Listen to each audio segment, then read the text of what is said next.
All right.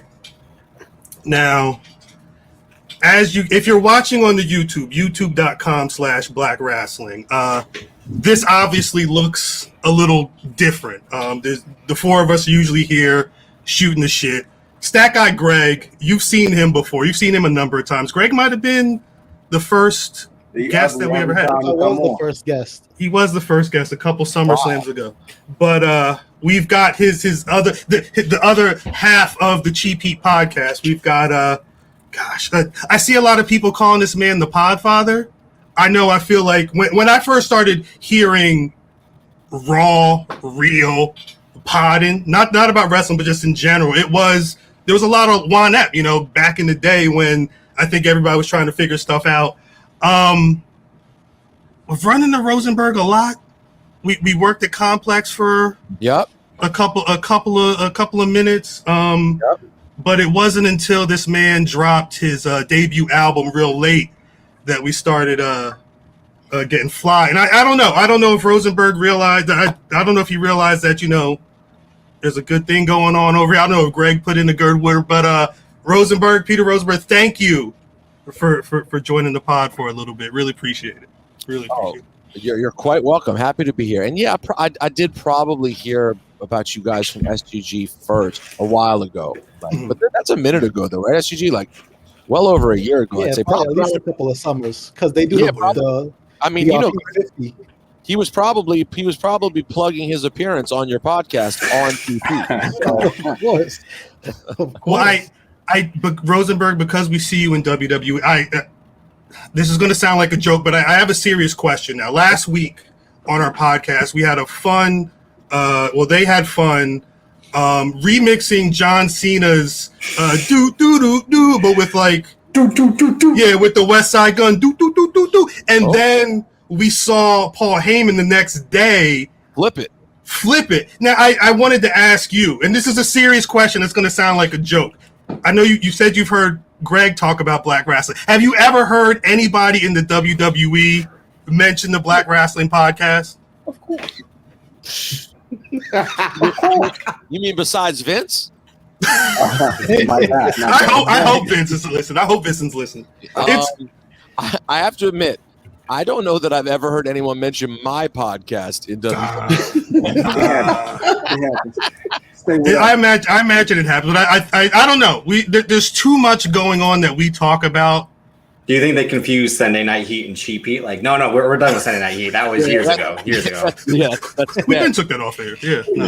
No, I don't end up talking a lot about current wrestling stuff when I'm there. I do end up talking a lot of historical stuff and listening and hearing stories, but I try to cut off my markdom at talking about anything that's going on, with the exception of Booker and JBL. When I'm sitting around with those guys, they may, we may have conversations about what we think. We have our own podcast in the it's known as the TVL, which is the TV locker room. Okay. And when we sit in TVL, we definitely have our own podcast, which Booker broadcasts very loud to anyone who walks by, all of his opinions, many of which I then hear about. I'll see a headline 3 days later. It's Booker T shoots on blank. I'm yo, he was shooting on that same thing in the locker room 3 days ago. He was getting ready for his pod. You talk about the TV crew, and I have to ask. I know there's a lot of working going on, but does Jerry Lawler not like you? Is that a shoot? That might be a shoot. That's a very good question, Kyle. Let's see. Every time I watch, it's I don't know if he's got a dart where he's this guy, shut up, I want to get the show. I don't know what the situation is, but he's a weird dude in the sense that you don't say. It's too early. It's too early. It's never too early for the truth. No, he's not around us in TVL at all. So I don't see him the whole day. So I don't see him until we walk out to the set. And then when we do talk, it's very friendly. Mm-hmm. But then when we go on the air, he no-sells almost everything I say. Here's the thing. I feel zero I feel zero disrespect at the jokes at my expense by JBL, right? Like JBL's always killing me. Booker will occasionally. I don't care at all. To me, it's like I get the privilege of being the only non-wrestler, basically analyst, who gets to sit there and so whatever dues I have to take, because I never took them in the ring, right. Like I will eat it, no problem. The only thing that gets me annoyed is that Jerry's the one person who no-sells everything I say. Like, I don't care if you dog me, but if I make a good point or a joke, don't just stare blankly. Like, because if you watch the shows, you'll see Booker and John and Kayla will all either laugh or respond to what I say. And very often, JBL or Booker will say, like, that's a good point, or I agree with what you said. Like, Jerry just sits there like, so I really don't know if he dislikes me or not. But I will say I try not to think about it too much, because when I really think about how much Jerry Lawler's accomplished in wrestling, like, whatever. He doesn't have to like me. He's still done some of his career run. When you look at his arc, and like, he's not my number one favorite color commentator or anything like that. I just mean his wrestling arc is crazy, and the man still wrestles right now, which is really crazy. I thought you were going to say your reign was more important than his. I thought that was coming. I thought that was coming too. I thought you were going to mention the fact that you are a champion in WWE. Respect me. Now listen, he must acknowledge that I am a champion, and he is not a WWE champion. Because, I mean, what's more important at that table, right? What do you think stings more? Being the only person at the kickoff panel that doesn't have a long storied wrestling career, or being the only person on the kickoff panel who doesn't have a single championship run in WWE? I got it. Damn. I mean, he did have feet in his mouth too. All right, so look, right? Jesus Christ. Jesus. I was about. Thank you. Thank you. I appreciate that. No, I appreciate that. What happened? I appreciate you just stopping after that part, though. No, hold on, Cal. Let's get to some important shit right now. Let's go. First of all, rest in peace, D. Ellis. So, this is what I want to say. It was a point in time where I used to take trips back and forth at 4 p.m. in the afternoon and shit to 88.1, right? That's at the University of Maryland, to put my CDs in the cubby of PMD, right? Yes. Didn't know that. To this day, I still haven't got my shit played on 88.1. Right? So we have been on the station. I need reparations. I don't give a fuck about titles. Oh yeah, I forgot to mention Rosenberg. These two to my right are both Maryland. This is the most Maryland podcast you'll probably ever be on. Yeah, wow. Facts. Facts. So I need you to call up the station and have them play them shits, or at least send them back. Yeah, I need my CDs. I'm about to call 314-8800 right now and ask if they're still around. I don't even know if anyone. I mean, where's my cubby? Is my cubby? My cubby should be. That shit should be sitting there like with fucking gold enshrined. Yeah. Facts. I have never heard a word from 88.1 except like it's so crazy. That's one. It's a tiny little radio station that doesn't have that much, like, it does have a lot of history, but it doesn't have like a pronounced famous history. You would think they might be like, yo, you want to come back and talk to the students one time, stop by the South Campus, grab a piece of something. Yo, fam, Math, tell SGG about how ill the chicken meals with the biscuits and the potatoes were at the South Campus dining hall. Hold on, not still. Hold on, Greg. I ain't even go to the school, but I went to the school every day. I held court for them chicken meals. That's a fact. Yo, Greg, they had like a chicken station at the South Campus dining hall. So like you could get whatever was the meal that day, whatever, salad bar, pizza, but they had like a rotisserie chicken area. where they had the rotisserie chicken, stuffing, mashed potatoes, and the cornbread biscuits. Jesus, bruh. It's Thanksgiving every day. I was on the regular. Yeah, that's what it sounded like. Yeah, It was there every day. It was there every day. Oh shit! It haunted me. It haunted me.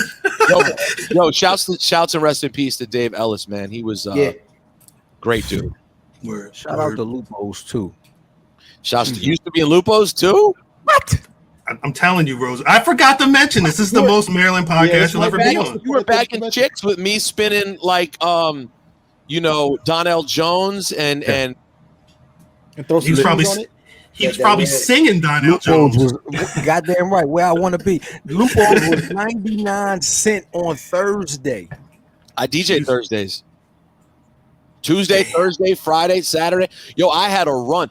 I had a I was there so much that I had a trunk, like you would bring like clothing to fucking camp or something. I had a trunk in the DJ booth filled with like 300 records that just lived there. Like that was my house. I was there. That Lupo supported me for a few years. That was the longest running club DJ gig I ever had. I met my ex-wife there. Lupo's was my spot. Lupo's was the shit. Shout out to Jesus. God bless you, Jesus. Shouts to Jesus. Shouts to Look at that. Look at that. Jesus Christ. You ain't know you was coming on here. No, I didn't know we were going to College Park. Let's go to Wawa. You want to go to Wawa? You want to go to Danny's? Wawa's right there. Wawa's is right outside. You got a Wawa right there? Right there. Are y'all in Maryland now? Yes. Yeah. They bees in Maryland like that. You're in PG County all the time? No. Brother Matt is from PG County. Oh, here we go. Here we go. Don't do that. I just learned about this. I didn't realize the county was that. Something? I didn't realize.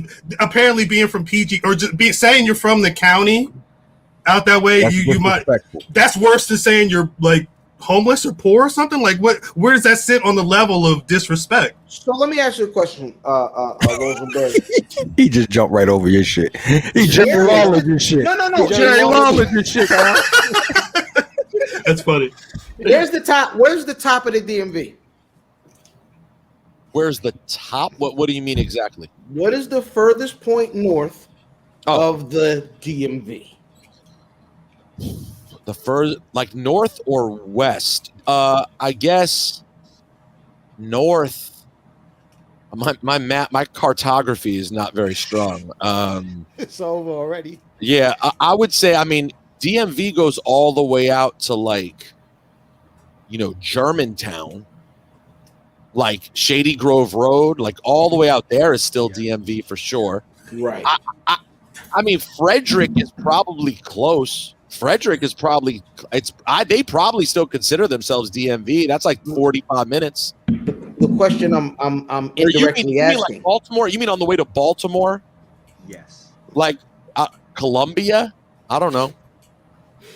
So that Columbia is a grayish Columbia Laurel, but Laurel's definitely DMV. Laurel's right, definitely. 100%. What are you Baltimore definitely is not. Baltimore is not the DMV. It is, but it's culturally different. It's correct. The DMV is culture. It's not geographic, right? It's not. Yeah, he just jumped on a big distinction though, right there, right? Because like it probably is within the borders, but like you said, culturally, it's just a different. Correct. I don't never thought about it like that. Right, because like Southern Virginia isn't in the DMV. Right. But it's weird though too. It's not, but there is a connection to the DMV, right? Because everyone from, not everyone, a lot of people from Southern Virginia have ties to the DMV. They would party in the DMV. Like go up. Like you said, Pusha lives in Maryland now, right? Pusha lives in Montgomery County. So like people will make that move from Virginia to the DMV. It's also between Southern Virginia and New York. So like, but no, I agree. Baltimore is a different animal altogether, even though it's crazy because like growing up, I went to Orioles games all summer, every summer. Like it was a big part of your life, even though, respect to your hat, Matt, even though it's not though, like culturally it is different. I mean, Baltimore music is vastly different than go-go. Right. That is correct, Say sir. better. I think you just said different. I think you just said different. Said different. You hear? You got Philly ears, Greg. Stop it. Wait, Rosenberg, have you talked to Top Dollar, AJ Francis? Have you guys connected at all? You know, no, not really. I think we follow each other on social, but we've never had like DMV talk. I know he's a DMV guy, but like Anne Arundel County, specifically Pioneer City. You already know this. woo! Yeah. It's very Maryland over here, and like a hint of Jersey. A Yeah, hint. you sit back and relax. So A hint. I can only talk when they talk. When Liv Morgan or Redman comes up.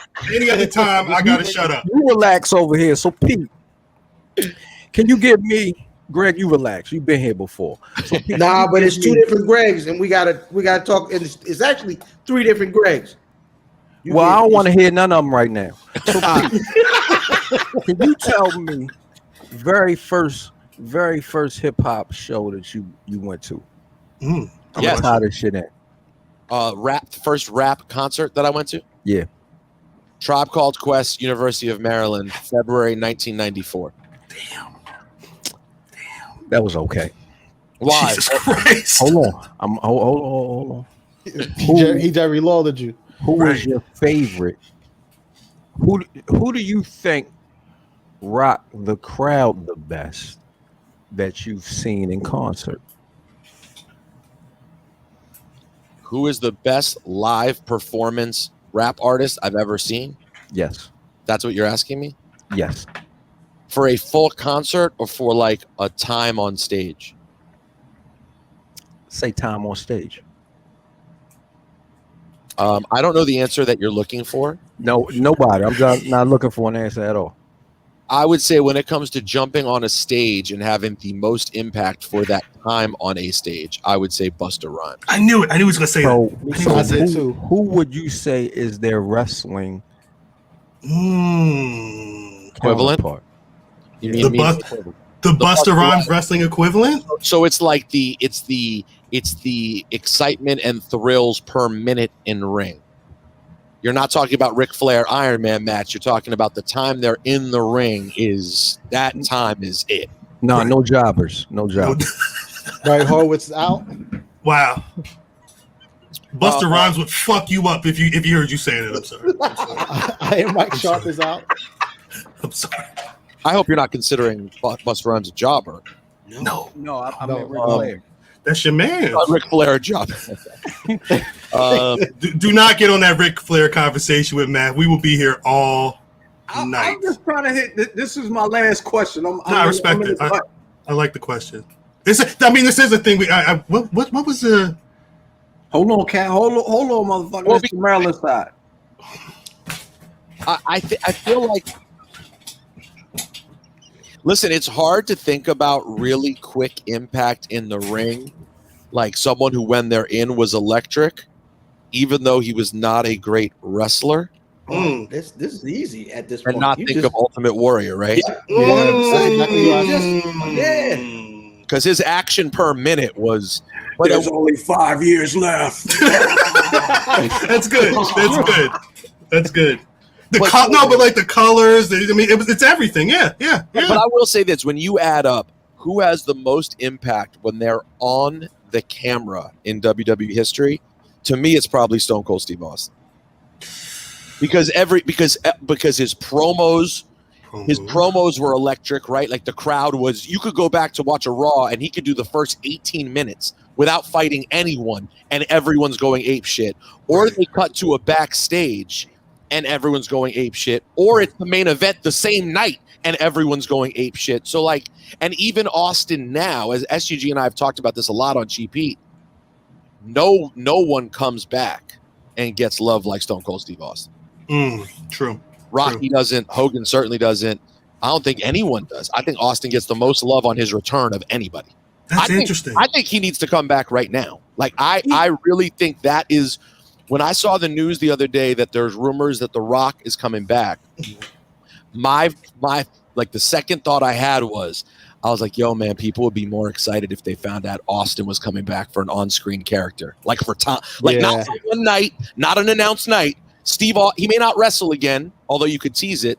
Right. Like if you found out Austin was coming back for 6 months to a year to be on TV every week, to me, that is the only thing that they could do right now to compete with all the rumors that are out there. Yeah, I think the thing is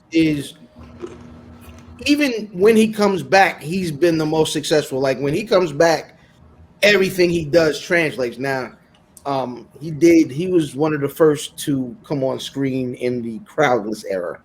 And he was the first night, yeah. Kicking people in the dingling that night. That was nuts. It was nuts. Bars. Insane. But like other than that, like every time that Stone Cold comes back, everybody loves it. Everybody loved a lot of people loved Rocky's the last Busta album. But I would say, I think even if you think about like Busta in the leaders, you know, there's comparisons to kind of Steve Austin coming up in WCCW and going to WCW and ECW and all that. I think there's a lot of fair comparisons, and I guess that first solo album, or maybe even or would you go the second album would be like his 316 moment. I mean, all the first three albums. ELE is probably 316. That's what I'm thinking. Is Sting Dinko D then? Yo, that's deep. Hold on. So we have Charlie Brown. Brown disappeared. So we're revisiting the conversation that we had with Andreas Hale. Right. So is John Cena Jay-Z? Ooh. Right. Ooh. Right. You mean because he's not necessarily the best, but his sustained success over so long. Here's the problem with it. Here's the problem. Oh, yeah. John Cena doesn't have, in my opinion, a blueprint.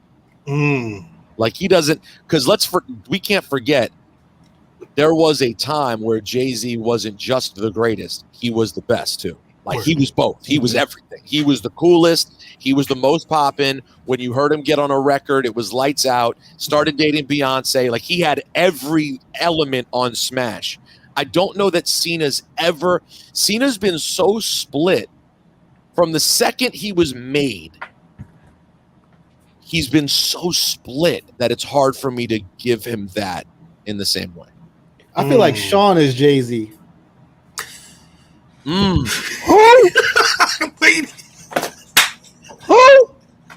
Shawn Michaels is Jay-Z. I like it. Get him out of here. I like it. I respect you putting your bias away, SGG. That's a very interesting call. I don't think Greg likes Jay-Z at this point.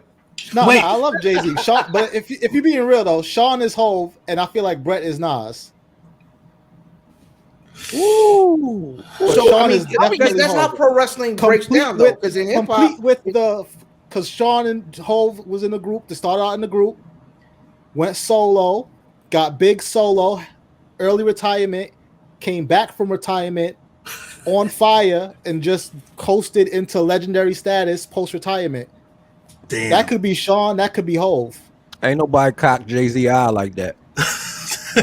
Yeah, what's Brett's ether? What's Brett's ether? The barbershop window. Oh no, that's Brett's ether was was that fight that they had where he pulled Shawn's hair out. Yeah, and was it in Hartford, Connecticut? Hair pull. That's interesting. Shawn being Jay and Brett being Nas. That's in the comments. YouTube.com/Black Rasslin. Let us know what you think. What's up? Jaz-O Jannetty. Jaz-O Jannetty. Yeah, Jaz-O is definitely Jannetty. That's rough. Yeah. Was Jaz-O? That might be the name of the episode. Yo, and how about this? Jaz-O's verse on Jigga What, Jigga Who is when Jannetty came back to Raw in those later years and had the IC run. Yeah. Yeah.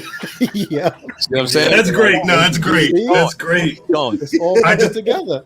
I just hope Jaz-O hasn't allegedly smoked crack and talked about possibly doing bad things to people. I tried to just pretend that never happened. Allegedly. At this point, this is all I know about Marty Jannetty. I know he got thrown through a window. I know he came back, and then it's just the rest of fuckery. Because at the beginning, it's not like when the Rockers came out, like you could tell that Jannetty was that much worse than Shawn Michaels. Right. They were both nice when they came out. Right. They were a good team. They're a really good team. Like Shawn stood out more. Shawn stood out a little bit more, but they were both nice. Yeah, I think we just realized that Shawn had a personality and Marty was kind of just a guy. Killing people. Yeah. He said it. I didn't. I mean, I'm reading the Facebook. Yo, who on earth is, me and Marty Jannetty are friends on Facebook, so I'm pretty much. People do that. I knew there was back when Black Rasslin was just a website. There was one guy who did like 2 posts on the site.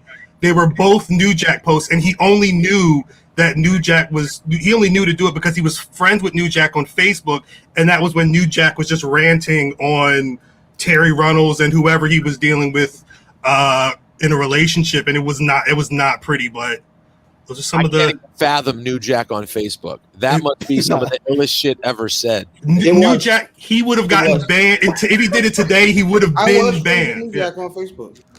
Wow. Well, you got the name of your episode. It's amazing. We could talk for hours. I know. I loved having the Cheap Heat guys through here. Thank you guys for blessing us, and also Rosenberg. Seriously, really appreciate the Juneteenth shout out. I had my homeboy's mother hit me on Facebook Messenger like, "Yo, is that your podcast? I think they just mentioned it on Hot 97." And I'm like, "Oh, word!" And then it's just like 30 minutes of searching through Hot 97, making sure I got the stream so I could hear the situation. It's last year our mantra was a Benny the Butcher line. It was last year's about Brandon, this year's about expanding, and I think it's dope to kind of not even make that shit happen, like to hear expansion naturally because people fuck with what you're doing. It's always appreciated more than any other, fake love. I listened to you guys that weekend. I listened to you guys when I was driving to what month are we in? That was July. This would have been last month. So this would have been not Monday. It was Hell in a Cell. Probably would have been that weekend. Yeah, that was June because they switched it around. I'm still Hell in a Cell in like October, but I was driving to the building listening to your guys' podcast that day, and I was laughing. I enjoyed it. I need to cheat off your guys' podcast though because SGG and I haven't recorded this week. What's the big thing this week? What's everyone? Shit, Matt Cardona. Is that it? Is that the thing? It's one of the things. There's a lot happening. You got everything from the announcement of the Vince McMahon steroids trial TV show. There's I want to talk about Roman and Lashley kind of just being like, Cena, we're not even listening to you. There's a couple of things that are going on TV right now. Roman was good. Roman was real good. Roman, they should have been giving him promo time like that years ago. If I'm a Raw writer, I'm feeling a lot of pressure from SmackDown. SmackDown is a vastly better show than Raw right now. Like there's a How's that live crowd. Rosenberg? Say it again. How's that live crowd? The live crowd was a lot of fun, man. I hope that things are able to sustain. I have like a hunch that people are going to be wearing masks at crowd soon, but it was my favorite little thing that I saw when I went to the SmackDown in Houston was really watching, SGG and I, if you guys have heard our podcast, we fought a lot about the crowd. Mm-hmm. Stat Guy Greg really enjoyed the Thunderdome. I really appreciated the technology and the innovation of the Thunderdome, and it took us from like a 1 to like a 6. Right. But to me, without the live crowd, there's no way to get to 10. It just doesn't exist. Like to me, I understand we see that different. Like, but to me, you only can get there with the crowd. And that first segment of the first SmackDown back to me was such a heavy hitter way to come out of the gate. Right. You got a first look at how people reacted to Roman. You saw how over Edge is, which is like, I mean, he's as over right now as the second he came back. And for me, I just got to really enjoy sitting close, watching Roman the entire time. And I've repeated it. I'll say it again. He would not let a little kid mutter his name under his breath without turning around and saying something to that kid. Like, if you ever wanted heel Roman Reigns, like, he's fully 1,000% crushing. And then he follows it up on TV this week with, he literally said exactly what I was thinking. I was watching Cena's promo this week, and I was like, man, is Cena going to do the exact same act he does when he comes back every time? And Roman said that. Yeah. Do we get this? Do we get this Roman though without the Thunderdome? No. I think it helped. I think When not so. And he was talking to the cameras, talking to the people through the cameras like that. That stuff worked. I think that stuff did a lot to really solidify the heeldom of him, because it's one thing to go in there and just run through competition, but the fact that he's telling you bitch ass motherfucker, like I'm the king. It adds so much to it, and I think at least for him, he's probably one of the best examples of that Thunderdome time really paying off. If he just came back as a heel without the Thunderdome, I don't know if it would have went over the same way. And SGG, to the point SGG always makes about like the crowd being annoying and messing things up, that's a thing they could have messed up. Right. Like, they might have been so anti-Roman that they didn't even let it do what it could do. And now you can see, like, there's no denying how good he is. And the only thing that makes me think is, I wonder, and he would never admit it, because Cena's level of company guys, I mean, it's a different level. Like, I'm a company guy. I definitely rep for the companies I work for, but my God, I wonder if Cena would ever admit or even feel this way, that when he's in there with Roman right now, he's a little jealous that that didn't get to do what Roman's doing. Probably. Not once. Of course. Well, that's why he came back and was like, he's an asshole, because that's like the furthest he can push it, is that like, because then he's still John Cena. It's like, you still got the jorts on, baby. You still got the jorts. Trip, did you buy the shirt yet? Instagram was like, come to WWE shop where you can get the John Cena merch, and I'm like, they really are listening to the convos, because it's like, oh wow, you said it and they showed it to you on Instagram. Yeah. No, last week, Hal was like, "Are you gonna get the new shirt? Are you gonna get the new shirt?" Then that day, the guy dropped the video on Twitter of him in the gear, like, "Look at this shit! Like, I feel like fucking Superman." Like, on the caption said, "This is what other poop butts bought." Jesus. I do wish though it would have been I wish there was a way that halfway through this summer of Cena, he could change up his look though and have like a That's different. what I said. He might though. He might. I think, there's still time. How do you update Howdy Doody though? You gotta you change it. You just say fuck it. He's grown. He's not 14 years old running around the ring anymore. He's got just up like Jacob Toretto. He's got to come in like jeans, a tight shirt, and the chain necklace, and be like the hairs. Cal want him to dress like somebody with Swerve Scott. I don't. Old school Cena. Thugonomics. Yeah, just put an S in front of their team name, and then you got you stupid. Stupid. He could wear a suit. He could do something. Like, a heel Cena in a suit. Total Bella's John Cena. So you want him to be a heel though? No, not or even like a Hollywood Cena. Yeah, he won't. He can't. He obviously can't go heel up against Roman. I know they're not going to do that, but he could. I feel like there's a way they could sell that shirt, and that's what he'll wear to the ring at at SummerSlam. But in between, to see him being like, "Oh, you say I'm always the same," to try to fuck with Roman and to show that he has levels, he can still be He can still be an anti-hero. Like, he could still be anti-Roman and thus a babyface without being the cheesiest version of himself. Correct. So, but then you're asking for not John Cena. That is what I'm asking for. Yeah. But I mean, to some degree, I want to see what he could do. I want to see him have to do something different, man. Like, we know that he can do what he's doing. But can you imagine that pitch though? Like, yo, let's have John Cena, right? But look, don't do none of the stuff John Cena usually do. But I'm saying, like, it's not like it's. But they did it already. They got it's it out not so way. foreign. But Cena is there for the nostalgia button. That's what he's there for. But can't you? Button, is Cena in the nostalgia category yet though? He's got to be. He's got to be. I feel like he's more in case of emergency break glass. And I think it's a little bit of both. I mean, I think we went past that. When we didn't see him in the Thunderdome, we went past break glass because that was the biggest emergency. Is we can't have fans. But they broke the glass and you got Roman. They broke the glass on heel Roman. He was filming the show. Right. Like SGG, think about it like this: if you're a 25-year-old WWE fan, you've been watching John Cena since you were 8. That's nostalgia. Yeah, but he comes back every year.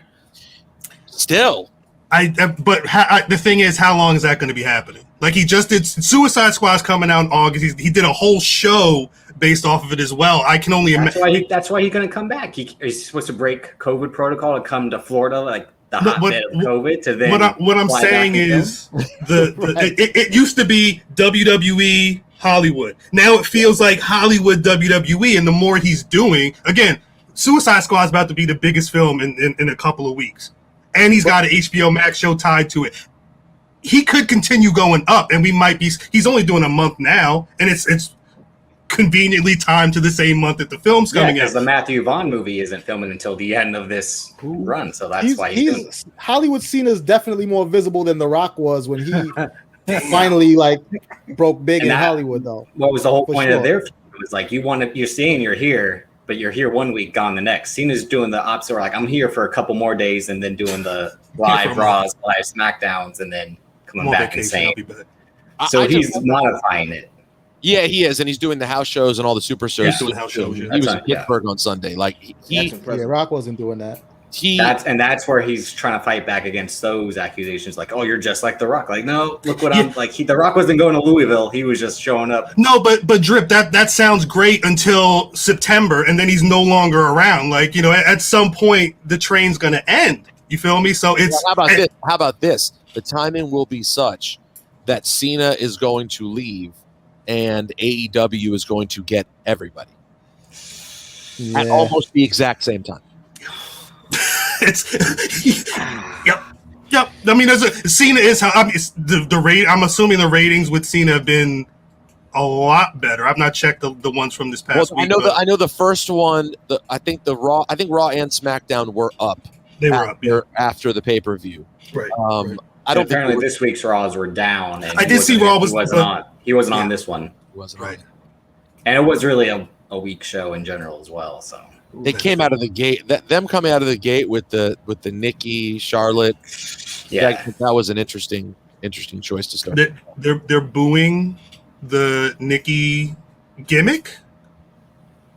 Is that what they? Not yet. Not yet. I talk on Twitter was trying to tell me that there was a section of that crowd who is not into the gimmick. Yeah, there's always she mentioned the gimmick applies in her to promo. everybody. There's always a section of the crowd that's not into something. But I'm the one thing that bothers me. There are too many head of the table shirts in the crowd. They shouldn't have even sold a head of the table shirt. Yeah, no, it's fact. They shouldn't have sold one. It looks too. I keep thinking it's a cheap heat shirt. I'm like, we lit out here. Like, that's not the original cheap heat shirt. That is a head of the table shirt. Oh, that's a head of the table shirt. It looks like the biggest shirt in the crowd. Honestly. Right.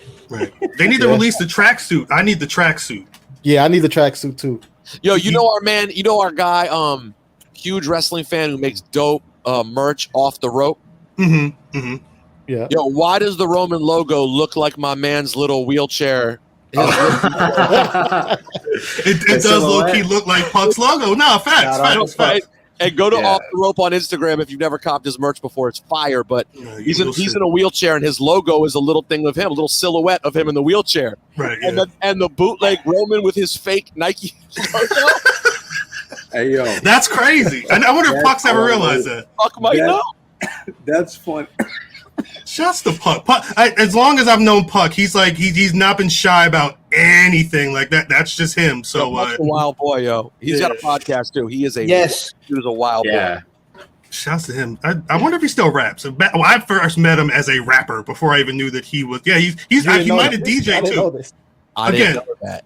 We've been blogging for years. That's how I knew him though. And then randomly, he mentioned something about the shirts, and he sent me a couple. This was years ago, before Mero started putting them on years ago. Before he started putting them on the show, and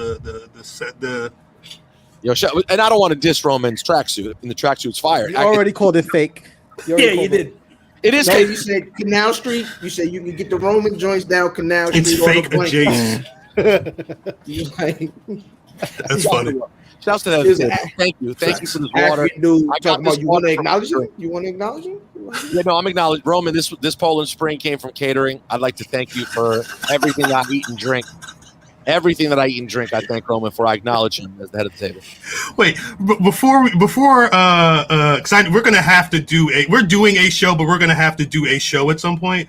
Rosenberg, what's the most hip hop thing that's happened to you backstage at a WWE event? Hip hop thing. I always assume that people are coming up to you trying to talk about the latest tracks and shit, but like. You just reminded me of one of my old favorite jokes that probably won't be funny anymore. But actually, y'all are low key. How do I say this in a kind way?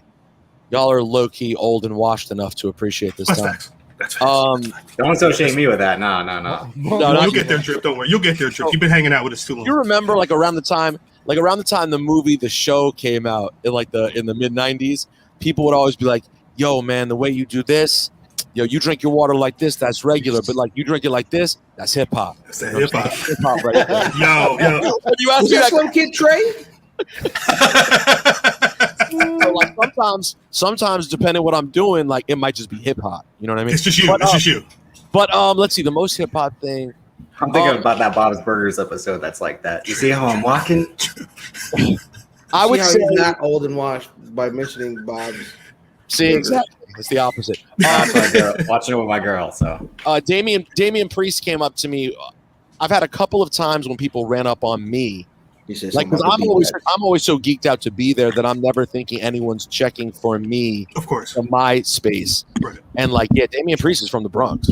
Damian Priest ran up on me yo, man, I just wanted to say what's up. I was on Hot 97 every day, bro. That's just crazy. It's a good impression. I had that happen with the Street Profits and Omos. I'm gonna keep it real. Everyone black. The black, all the black folks, all the black folks. What's up? Almost played basketball at Morgan State.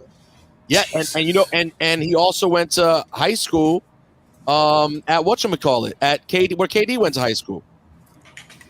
What is that? Montrose? Get the fuck out of here. Yeah. I ain't know that. Omos came here from Nigeria. Mm-hmm. He has his Nigerian family, and he has an American family who adopted him that he lived with and went to high school with. That's still his family. That both are his families. He was adopted by them, lived here, and went to school for basketball. Yeah. And went to college and played ball, and then was discovered by WWE. Yeah, Atlantic Shores Christian School in Chesapeake, Virginia. Yeah, that's crazy. DMV. Look at this. Again, the most Maryland wrestling podcast you've ever been on. Who knew? I didn't know. Thank you, Greg, as always. Thank you, Rose. I did not make a Ghost of Peter Rosenberg joke. I probably should have at the beginning. I also am trying to figure out a way to incorporate what's Styles P's line? I don't arm wrestle. I atom bomb wrestle. I need to incorporate that into something. Yo, there are crazy wrestling references I didn't even notice at first on my album. The Ghostface. Then watch Flair put Iron Sheik in the figure 4. Right. I didn't know if he did that because he knows how into wrestling I am, because it's just the kind of shit Ghostface would say anyway. So I have no idea. It is. Right. But what's that? My life is like a ladder match. Yeah. My life is like a ladder match too. There's a lot. Cal, I appreciate the article you did on the album. Appreciate you guys having us on here and showing us love, man. Appreciate y'all. Thank y'all for coming through. I think it is time. Go do your wrestling podcast. Yeah, we're gonna start 88.1. I'm out of here. I'm getting out of here. Make that call for me. Hey, Rosenberg, ask Discord Greg to show up on Cheat Heat and watch the ratings go through the roof. Discord Greg is what Cheat Heat needs. Greg is different. Yeah, he's a whole scumbag.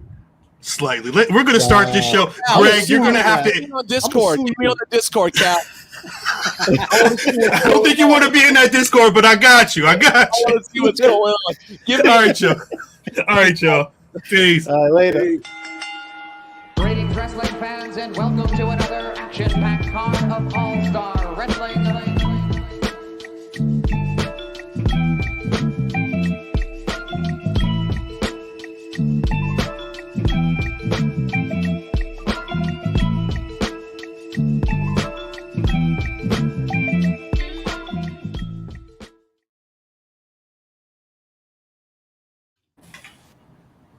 Niggas is back to do a show. Like we have a whole show that we have to do. Niggas is Black with your man Davis. As always, it's the Black Rasslin Podcast, giving y'all wrestling. Fuck.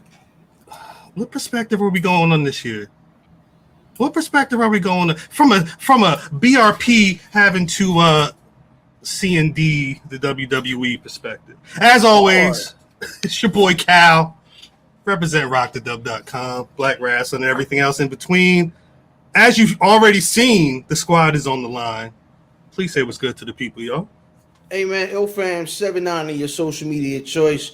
No AKAs this week. However, hey, y'all. Ho, shout out to the Warriors drum. You already know what it is. Thanks. Cal. Yeah. Cal. Yeah, what's up? Cal. Hey, how you doing? What's poppin'? Don't compare me to niggas. True. We ain't nearly alike. Because they don't break bread with niggas that be sharing their plight. That's the difference, nigga. You lit, but you ain't sharing the light. At Math Damon. Fuck. Damon. Jesus. Why you do that to him? Damon. I appreciate that. Into the cat corner, the lower left. The lower left. Davis, aka Drip, the J White Boy of BRP, stat guy for BRP, Mr.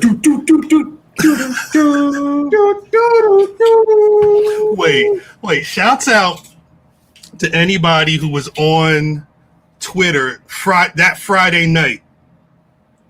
Yo, they must have been watching Black Rasslin. Yo, why Paul Heyman really just jacking but it was, y'all heard the ghost of Peter Rosenberg. He said they probably ain't talking about BRP, but he was right up there. And it sounded like he listened to Phones are tapped. Like Gregory Hines. Before we got into anything, I wanted to shout out Mighty Vin, aka Vin Rock of the Wrestle Rap Podcast. He dropped an ill tweet. I want to read it in full because I really appreciate what he had to say. It sounds like a lot of facts, but y'all can tell me if it is or not. He says, while there are other great podcasts out there, no doubt, I think it's fair to say that Black Rasslin has put in the work, and fully ascended to be the wrestling podcast for the current wrestling culture, which is important. If you don't know, now you know to get on it. Peace to Rock, peace to Vin Rock. Shouts to Wrestle Rap.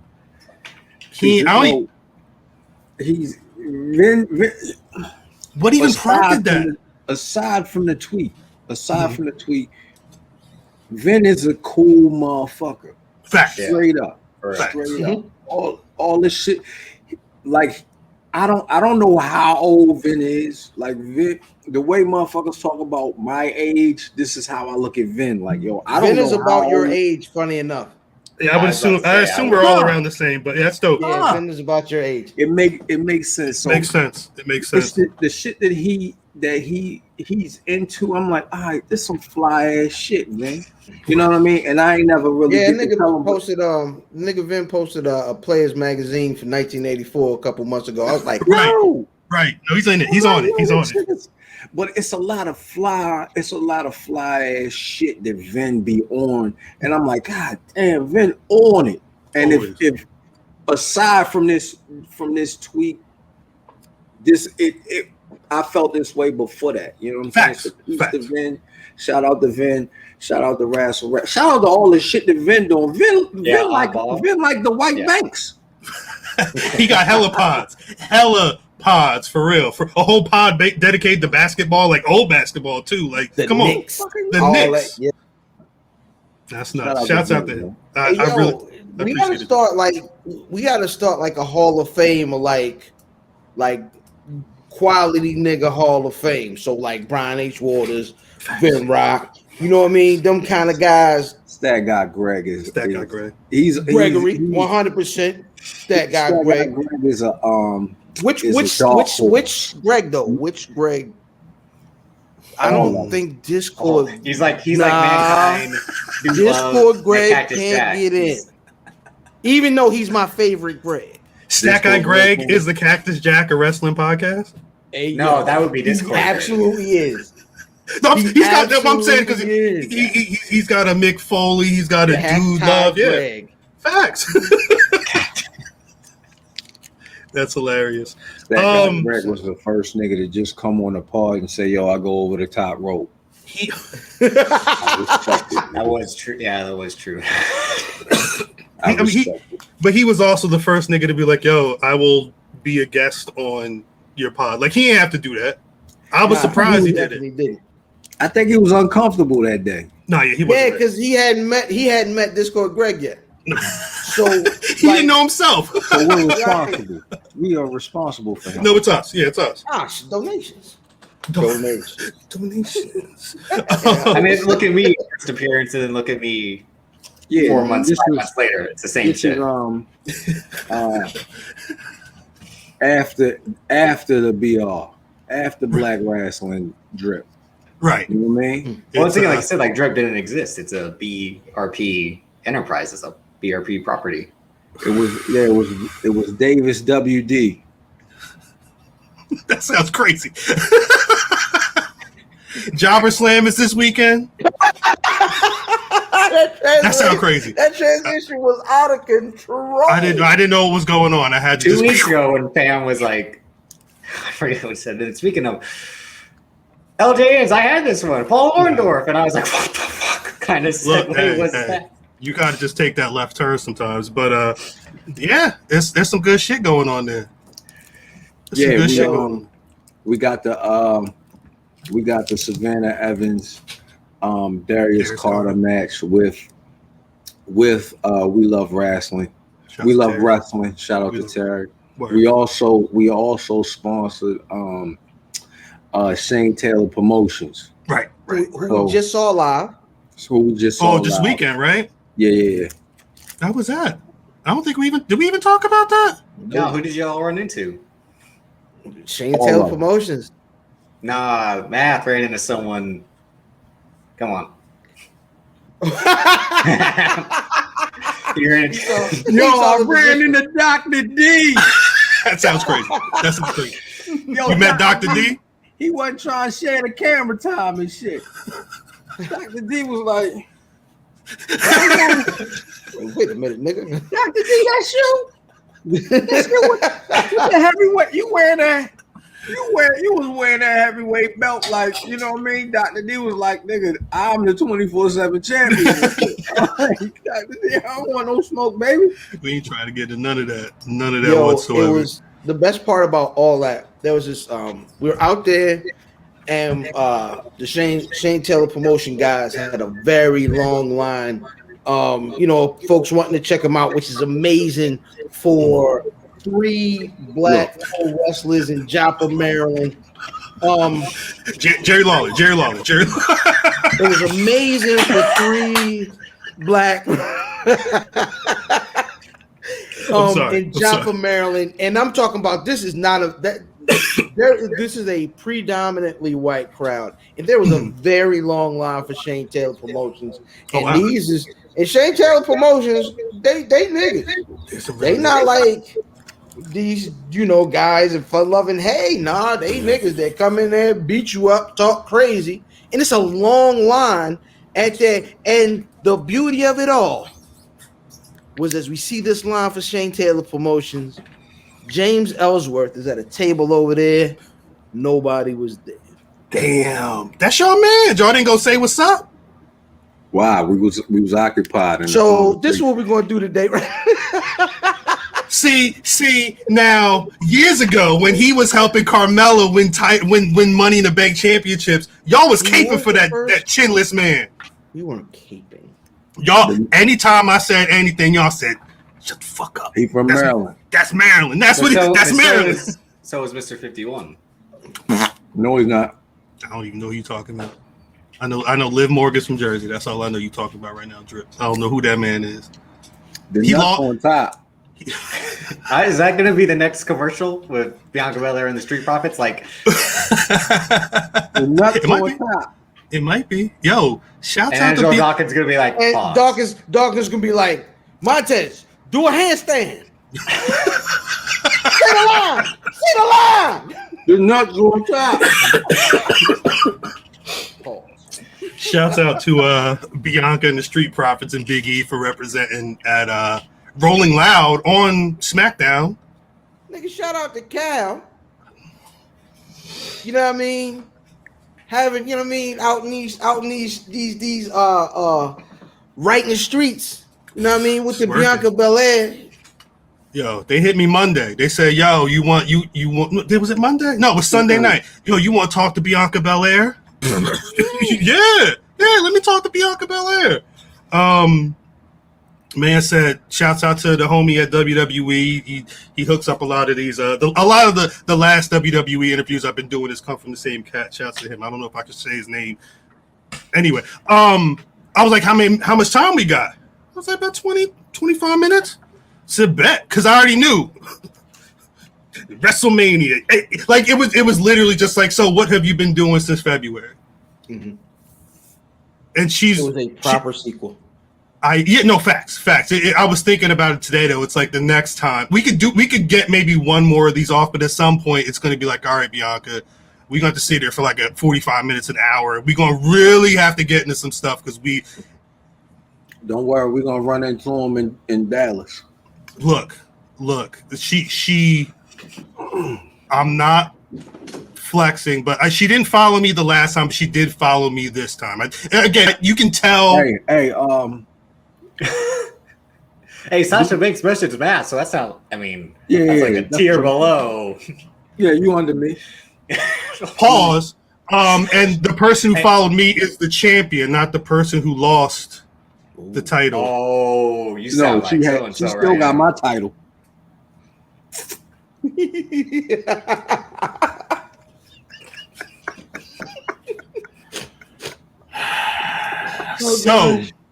Actually, wait. Math, I wanted to ask you a question. I only put this on because it was we talked about this off pod before, and we said at some point we're not ready for the conversation, but over the weekend, I forget what day it was, but some idiot had made a stupid comment about Eddie Guerrero being like overrated or a B+. I forget what I don't know if I even saw the original B+ player apparently. A B+ player. Yeah. I only knew it happened because Eddie was trending, and the whole timeline was bigging Eddie up. Matt, for you as somebody who I know holds Eddie Guerrero up there, your top 5, probably your top. Is he in your top 3? Yeah. How did you feel seeing all that love for Eddie coming on the random? Yo, I honestly I ain't know what the fuck was going on. Right. I'm like, of course Eddie Guerrero is he's not a beat. Eddie Guerrero is the GOAT. I've said this before. Mm-hmm. Like, come on, my nigga. This not even. We don't even have to discuss this shit. It's already known. You know what I'm saying?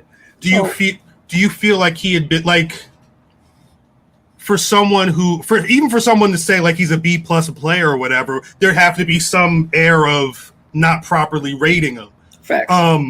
Do you feel like a lot of this was lip service, or were people being genuine? Because I like when it comes to a lot of these people saying who's on your top 10. Yeah, I wonder how many of them would actually say Eddie Guerrero. Yeah, I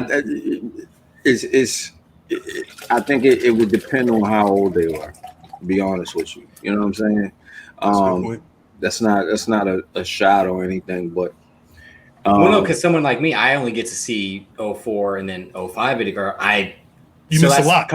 A couple of months ago, Banks and I did top 15 workers. Well, you know what? And that's you're right. I don't mean to cut you off. Yo, no, what was that? Me and Banks, I actually caught the end of the conversation, and then Banks and Cody Dre had a conversation about it, and we were trying to figure out where. Well, they were in the conversation. I was in the comments, and they started trying to place where Eddie Guerrero should go. You know what I'm saying? And Banks is, from my understanding, Banks was a fan of Eddie Guerrero. Yeah. Banks is literally 50. You know, it just seeing it, you like, okay, motherfuckers understood what was going on. They saw a legend in the ring, regardless of how old you were. A motherfucker, you know what I mean? They show their respect. That's all you ask. You know what I mean? Facts. Like, come on, B+. Let's be real. All right. Weird. So here's the thing. Mm-hmm.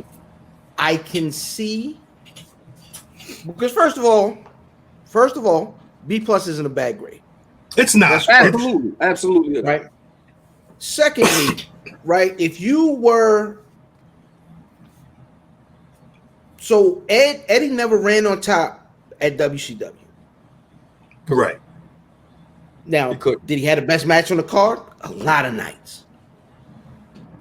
Even in his WWE run on top, I never thought that era, because he wanted it not too far away from when the he who shall not be named February 04 run it, and then the redacted right? Wolverine wins it a month later. Right. So those guys went. What did he say? I have no idea. Those guys ran when they were champion. Y'all confused, and Drip's like, wait, what? They never. I'm sorry. During that stretch when they were winning the championship, they never felt like the guy, even though they were the champion. If you understand what I mean. So, because that's how the WWE felt about him. Yeah. Correct. But you put those two things in combination with each other, and I think that's where you get that statement from, that Ed was a B+ player because he never ran on top as of really either company, even though he was one of the best on the show every time he was there. So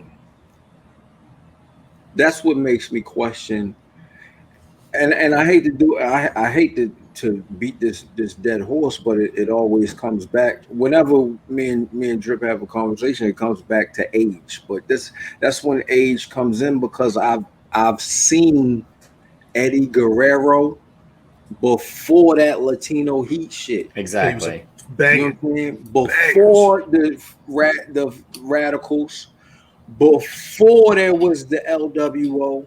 You see what I'm saying? So when I see him with Brock Lesnar, I'm like, yo, this nigga has morphed into something completely different from when I first saw him. Literally morphed, because he was like, within like if you went from like 94, 95 in ECW to his run at the top, it was I don't want to say it was a different person, but he definitely hulked up. But he was able to master every style of wrestling. You see what I'm saying? So when I see B+, I'm like, yo, you can't be serious. That's even when Fam mentioned Chris Benoit, maybe like the one question I have is if if what happened with the Benoit situation hadn't happened, and their career paths were, it was a similar trajectory. Similar. Would Benoit same career path almost? Would Benoit be considered a B+ player as well? Yes. Yes. I think And even the thing more about so that is that Eddie because had he more couldn't mic skills cut and promos. charisma.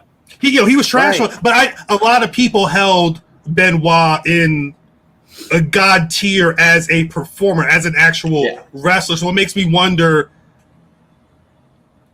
if people would edge him out, at the very least edge him out, but you think everybody would keep them at the same level because of how they were? No. I think because they of would how they put were Eddie connected, I think people would. I think Right. It's interesting. I mean, I don't know. he's white, right? He's white. He's white man. Was a That's white man. right. So that's where a lot of wrestling fans might give this nigga the edge. You know what I mean? Pardon the expression, but like, you know what I mean. But even then, Guerrero, again, with the Latino heat, the lowriders, the swag, to people who watched and then stopped watching, he has more resonance. He did way more. That's what I'm saying. So it's not. So it's close, the other part of that actually. argument is saying is that it's Guerrero or Benoit, and that's the thing where like Angle over all of them because he had the mic skills, the wrestling ability, he did it all. Again, these are all. And the difference is Angle was the guy for a good amount of time. He started out as that guy. He started out as that guy. Yeah. They knew who he was, and he all he did was up the comedy when he started to really get. I think the one thing with Eddie was there was a time from whenever I first saw him in ECW to before the Latino heat stuff where I wasn't aware of how good of a promo he was. It wasn't until he had to be the speaker for that group where I started to recognize, what he could do. But again, it was still light years behind what he was doing in the WWE when he really fully realized that character. So throw back to a conversation we were having. Ed Guerrero was a what guy? And this is what I was saying before. I don't put him nowhere. I think you have to. I think you have to say Ed was a WWE guy. How? Because no, we're not doing this again. No. Ed, you have to. Because say what you're gonna say, fam. When we got what we got with WCW, Ed was amazing pro wrestling, like in-ring competition. When you get him as a world champion in long storylines with China and great promos, a lot of cheating and stealing and hitting the mat with the chair and all that. All the substantial moments of his career. Don't do that again. That last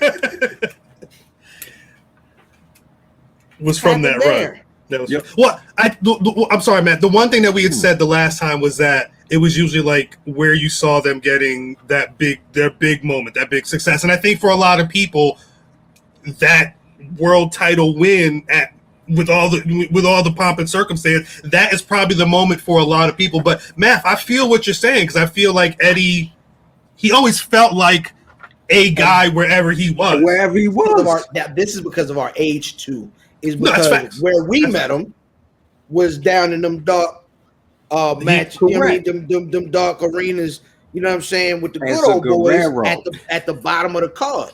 Right, as a Guerrero. As a Guerrero, yeah. The name that is always. He was Black Tiger. They are still talking about Eddie every week with the story. Anytime that whatever what's name's Dominic Mysterio on screen, niggas is still making a joke that's Eddie Kidd. I saw that image not too long ago. Yeah.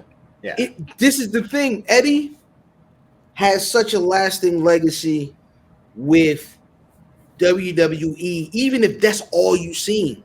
Like niggas that didn't see the stuff we saw, that didn't remember ECW Guerrero, they just knew Ed from coming in with the Radicals, and then his arc in WWE/F. He's a legend just from that part of his career. Oh, I'm not, and this has nothing to do with nothing. But also, but Eddie Guerrero was the first nigga I saw doing a frog splash. Facts.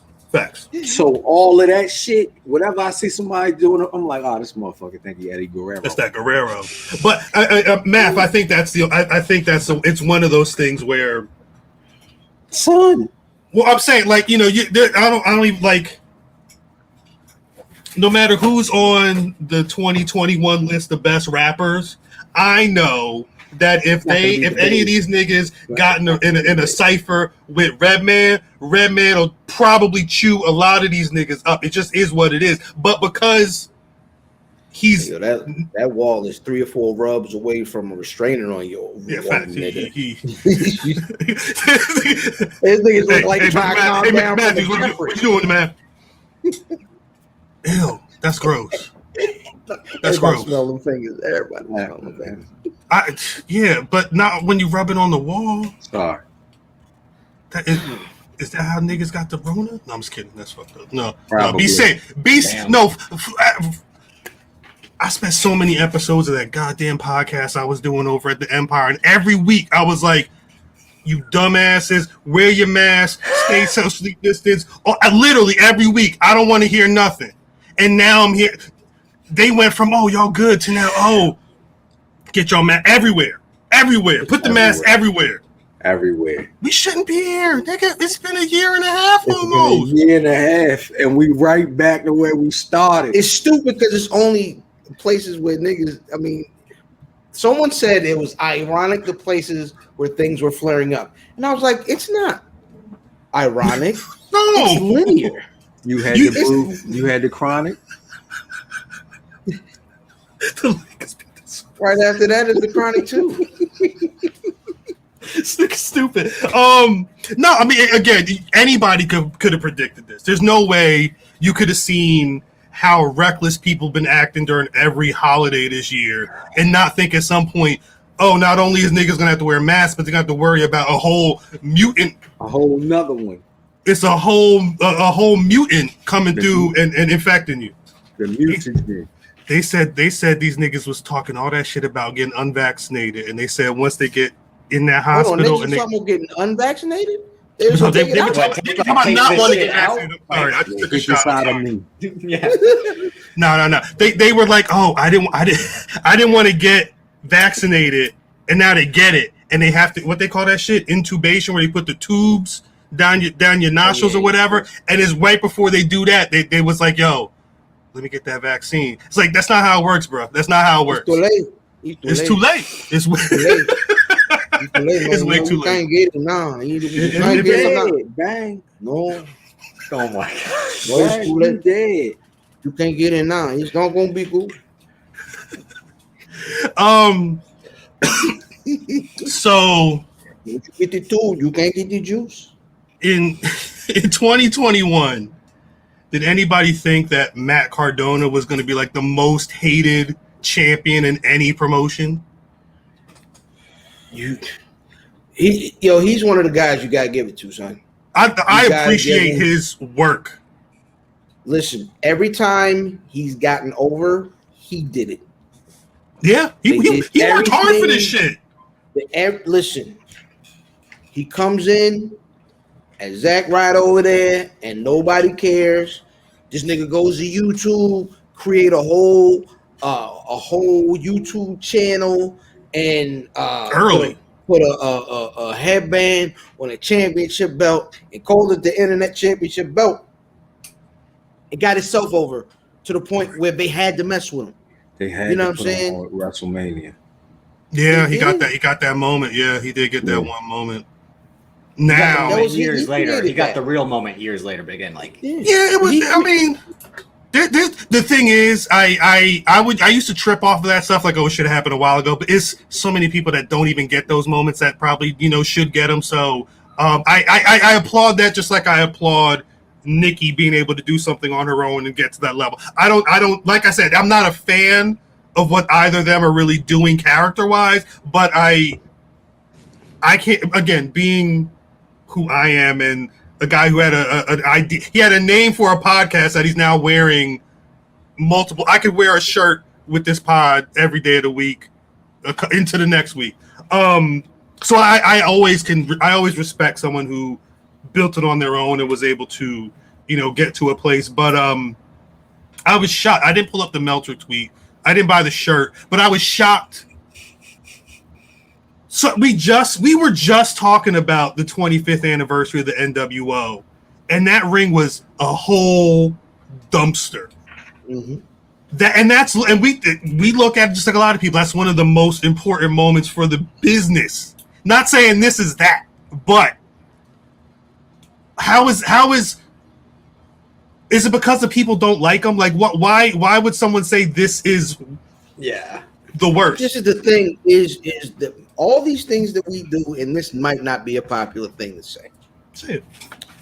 All the things that we do in culture as liberal folks telling people we shouldn't say this about this person, and you as this empowered person can't talk about this, instead of actually empowering the people to do things to better themselves. Instead of you just tell everybody to take it easy on the guy who actually needs to come up, right? Instead of empowering that person, we just set up little things around and barriers to protect these people. Here's the problem with that, is he's still going to be the same little weak dude right up under that all those little issues that he never grew from. So this weak society that niggas are building, the people who actually came up in that society or in that whatever culture that is, they see, nigga, this is the definition of over. Yeah, a nigga that was around them ECW crowds and a nigga that was around the NWO and niggas that had to get escorted and sneaking out the back because they had death threats. Right. Nigga, at the end of the day, they were scared when they was there. Yeah. But when they got in the back of that locker room and they getting stitched up and drinking beers with goddamn and get that fucking check, get that money, yo. This shit, boy. He goes, your 300 bonus. Champ. Yeah. That's it. That is the point. I think he did it. Son, you aim to get nuclear heat. And the realistically, nigga comes in calling these niggas the GCW universe, which is hilarious to me. So yeah, that's the bit. Like he came in like, oh, y'all marks again. That's the MJF like beginning school book of like how to be a heel. But no, he was like, no, you're a universe. That's like real shit. Like that's real heel shit, not just calling people virgins or nerds or you. I think that's not the beauty of the creativity is. If he said, I'm going to have a GCW event at Barclays Center, they'd be like, boo, fuck you. It's like, what do you do? If you're wrestling in... Tell the niggas we're going to get some air conditioner and they're going to lose their mind. Two examples. One, you're in Smoky Mountain Wrestling. You got this nigga on your TV. What's the best way to make him a heel to them? Have him... Is a flex. Have him quoting OJ. Have him, a minute off like that stuff worked. And the one comparison I keep making is to we talked about earlier, the Cactus Jack, Mick Foley, ECW angle where he was, it might have been with Mikey Rickbrack. I think Terry Funk was in it as well. But he was basically renouncing his hardcore time. It was around the same time that I believe word that he was going to WWE came as well. So in a similar situation, that hardcore style of wrestling fan base immediately was like, what the fuck you doing a 180 for? Like you're our god. How are you flipping the script because you fucking with the ops?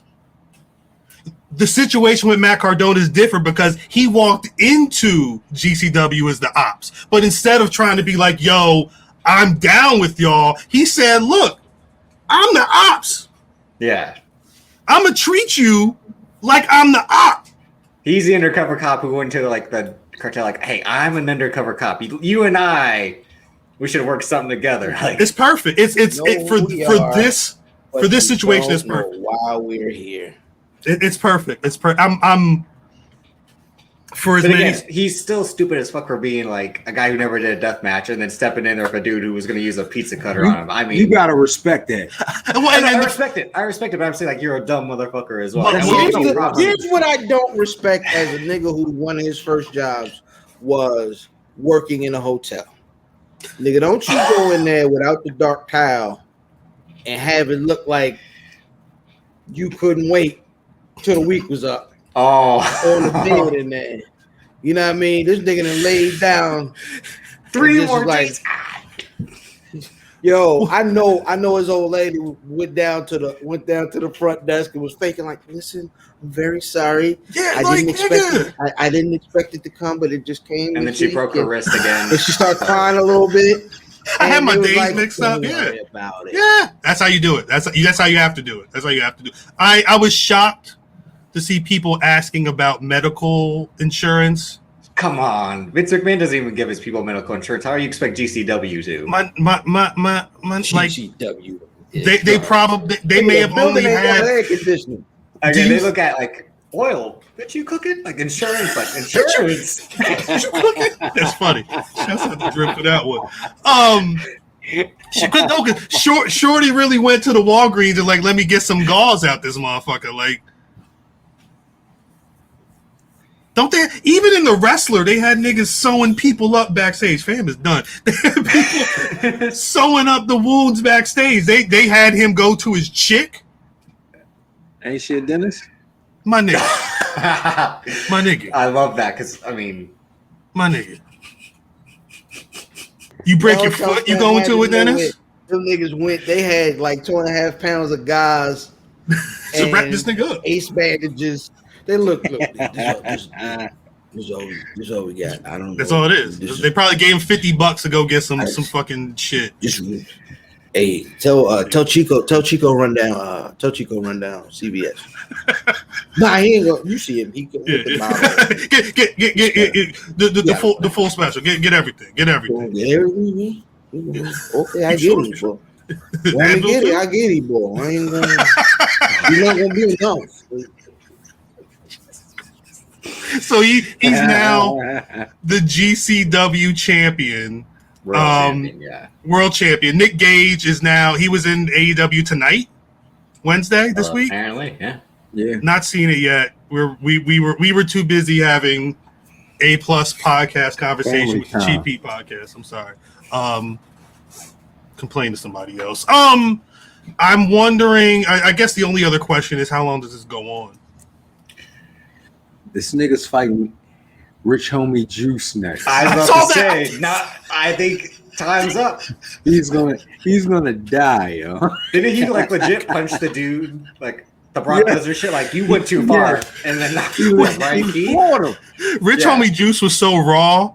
Of the 2 TikToks that I made for the Black Rasslin TikTok, the best one was one I made with him slamming somebody through a table. They took that shit off TikTok. They said we can't have this on our platform. So I think, Matt Cardona. Grand opening, grand closing for him.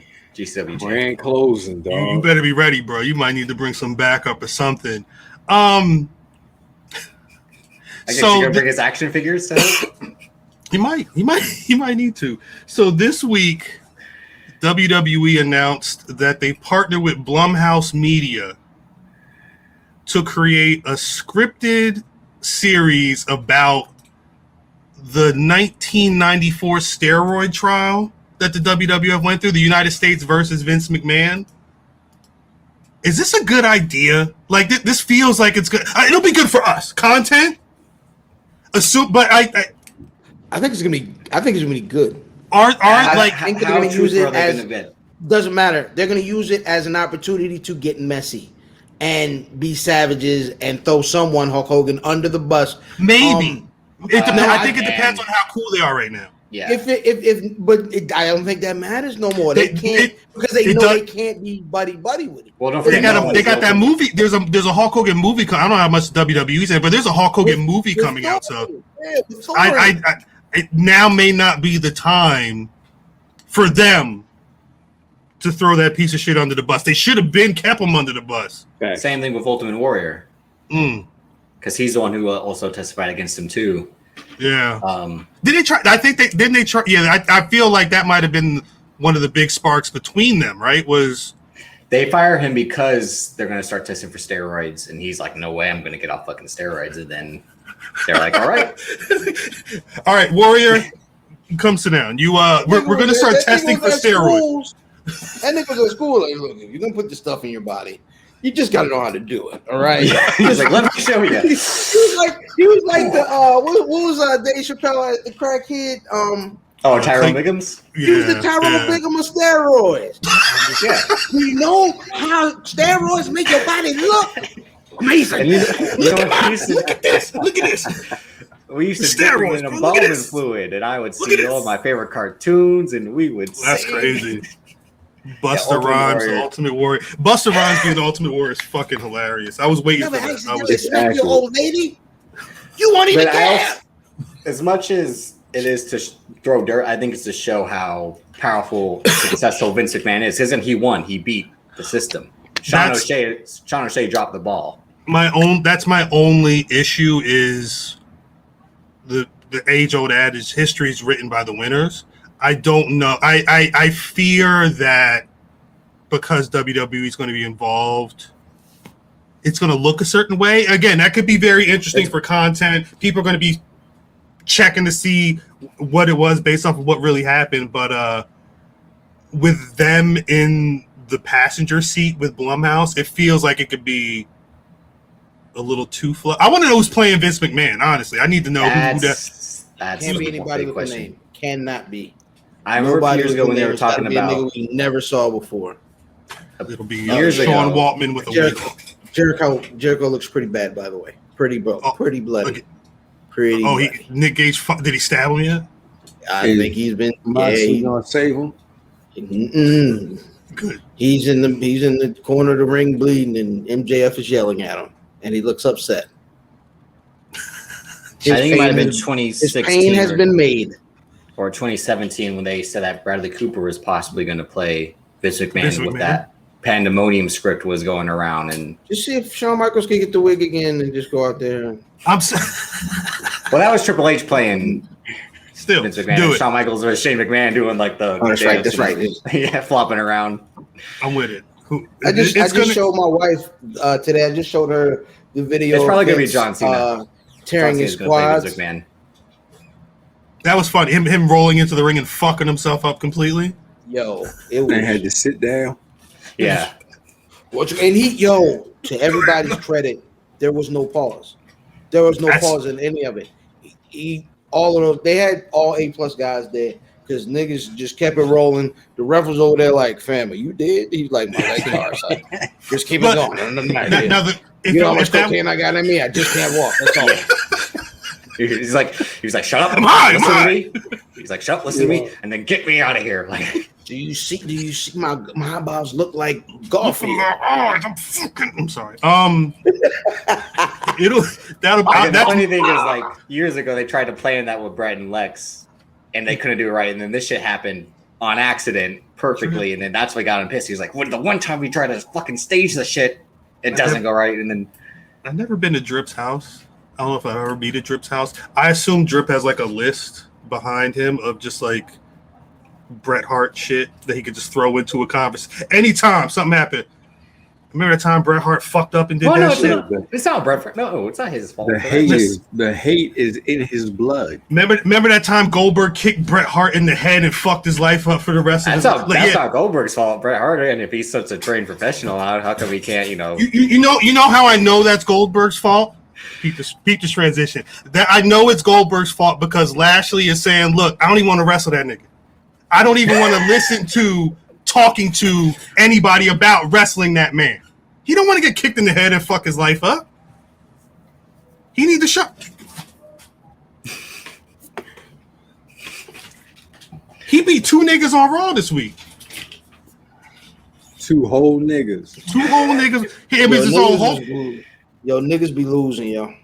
Stay losing. That was like this week. It was like Monday Night Raw. Niggas be losing. Like that's kind of what it was this week. Keith Lee lost to Karrion Kross. Who would have saw that coming? I mean, it's not that wasn't. Remember, Jeff Hardy caught the COVID. He caught the COVID. Yeah. That wasn't really. That was supposed to be Jeff Hardy's position again. That was Jeff Hardy catching that L. I don't know. Niggas stay losing. I said it, and then they did it. So again, they're listening. Niggas stay losing. Hopefully, no respect. 100%. No. I did want to talk because I mentioned earlier about Roman, because last week on SmackDown, Roman went on TV, said, look, I don't want to see you. You're not going to see John Cena at SummerSlam. And then MVP's like, so Lashley, what you think about Goldberg? Lashley said, fuck Goldberg. He did cuss. He was like, motherfucker. Gold. Bitch. When you just drinking natural flavors and natural ice on TV, nigga, you can't sweat on me, nigga. What's wrong with you? Is it weird? Like bologna and half smoked. Is it weird that they're essentially doing the same story for both of these old returning stars? No, because in a sense, it's true. It's like it's true, but what's going to happen, Drip? You gotta treat trash the same way, my nigga. Okay, now you're taking it too far. No. No. But wait, what are going to be those main event those two title matches at SummerSlam? Don't take it out. Don't forget, like, it's funny that we were talking about Rosenberg. Like, you wanted John Cena to be a certain way. They got the guy who's the anti-hero, but still the babyface. He doesn't put his hands like this. He puts them like this. They swapped out John Cena for Finn Balor. No, that's going to be that Finn Balor is going to be on SmackDown. Finn Balor. That's what I'm saying. So for Bobby Lashley, it's okay. So for Bobby Lashley, it's probably going to be over. Not the Fiend. What's the monster? He's the demon. So the Fiend is the white devil. For the demon. The white devil. The Fiend is coming out for the demon. The white devil will be coming out for Roman Reigns. That's too spot on. You got to stop. He don't want to. He draws a long ass tongue down his torso. What am I saying? I don't like it. I don't like you. So you work with words every day. I don't like you. But this is reality. Go pull up a picture of the white devil Finn Balor. I know. The mouth is open and the tongue is all down his chest like this. I don't like it. I just don't. I don't either. No. You will not associate the white devil with Finn Balor. Don't you say that? The mouth down here. Look. I can't help. I can't help that I keep it 100% factual. There's stuff that we don't like about the facts, but it's real. If you had to draw a picture of Finn Balor, the tongue would be dripping down his fucking torso. I didn't make it happen. I know, but you didn't. I didn't write the shit. It's what it is. Tongue painted on it. No. It's not my fault. It's not my fault. This nigga brought him up. I wasn't even talking about Finn Balor. And he said the demon tongue is all over his body. Dripping all over his body. Yeah. Exactly. Cal is going full demon. Show me the lie. I'll wait.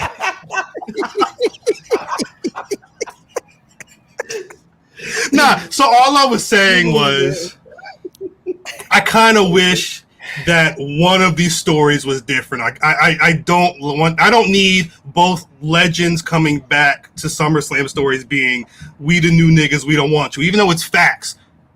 Switch one of them up. You didn't have to do that for last week. I think that's why we got Finn, though.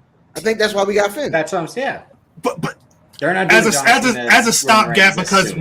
But what I'm saying, we're also a month before the match, so they're not going to waste the Cena Roman anything. So I mean, this is how it's going to go. So if there's going to be interference in the Bobby, not necessarily interference, but somebody's going to come out after Goldberg gets his ass whipped.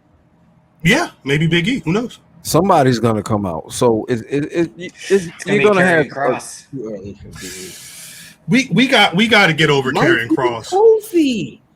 It might still be Kofi. Kofi and Big E. Somehow Kofi and Big E is going. When is the draft?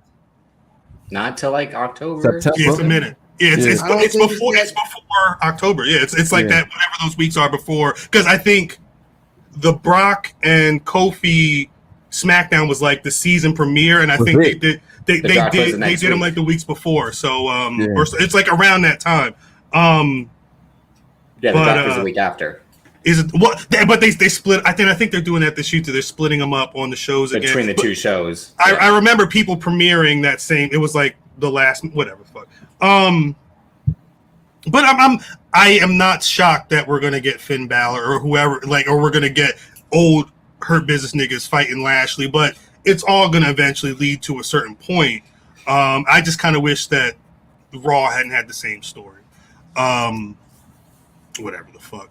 We all know these shows mirror each other. That's like the whole point of. That's not good Pritchard. though. I know. I've said that like Drip. If Loki was the exact same show as WandaVision, you wouldn't want to watch the shit. You feel what I'm saying? Like they have too many people writing to not come up with. But well, that was the difference we saw with Bruce Pritchard on Raw and then Paul Heyman on SmackDown, and then they're like, Paul Heyman, you're doing too good. You got to get out of here. I wonder if Kenice Mobley would have come up with a better SummerSlam angle for Bobby Ashley. So we got Bobby Ashley against Goldberg, like the guy from Mighty Ducks? Goldstein. Bill Goldstein is coming back. Bill Goldstein versus Shea Butter Bobby.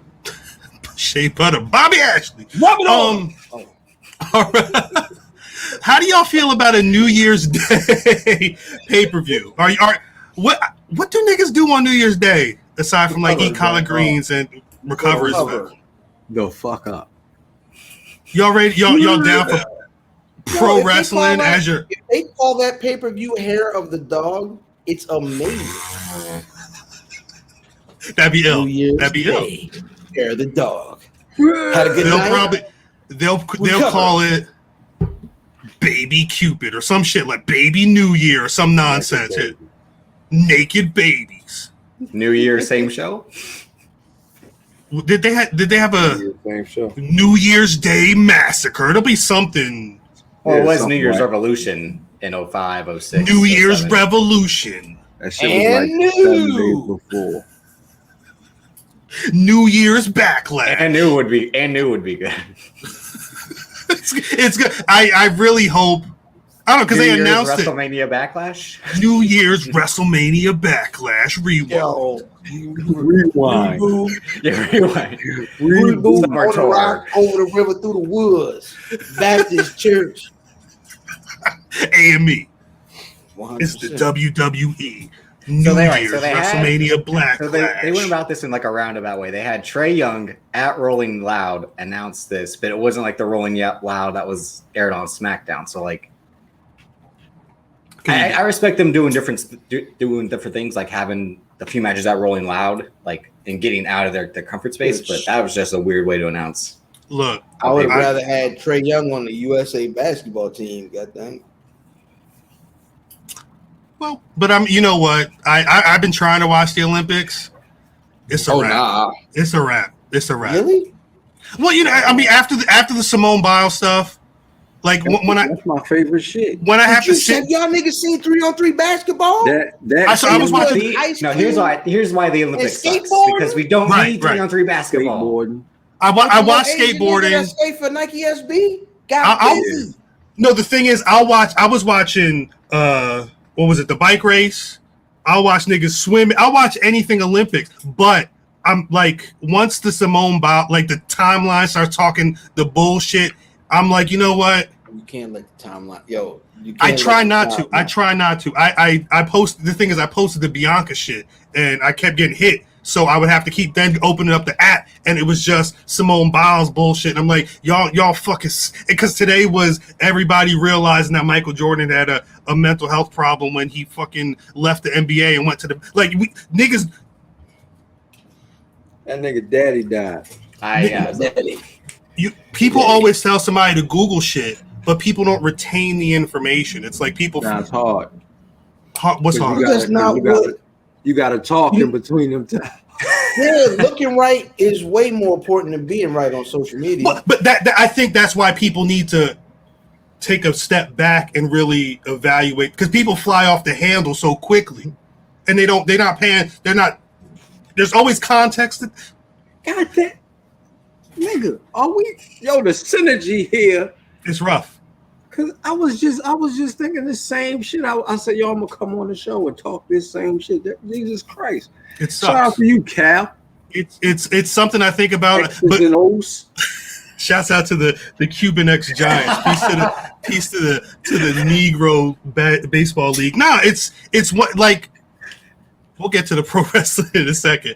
Part of my job is trying to figure. We've been talking wrestling. Yeah, but we're gonna get back to it. We sidebar right now. Oh yeah. Part of my job is trying to figure out what the fuck the timeline is talking about in the first place.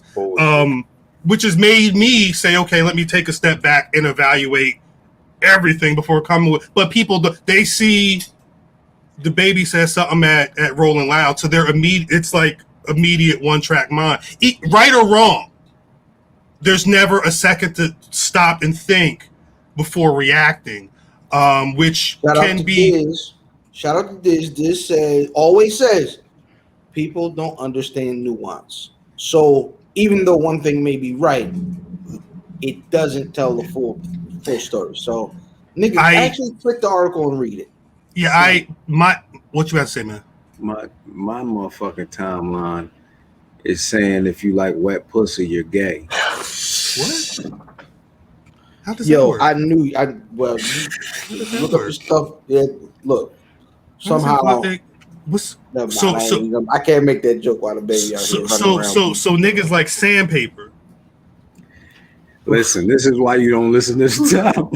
This is why you never listen. Niggas said, "Yo, it's a whole thread of like." That sounds like it hurts yourself. Like niggas, it was niggas on the timeline or women specifically on the timeline. Like if a nigga orders dessert, like he might. There's always bullshit like that. Yeah, we're like, what? We can't celebrate our birthday. We can't, I can't enjoy a long eclair with cream in the middle. I mean, I thought you were talking about like a piece of chocolate cake or something like that. I know. He's talking about dessert. He's definitely talking about dessert. That's funny.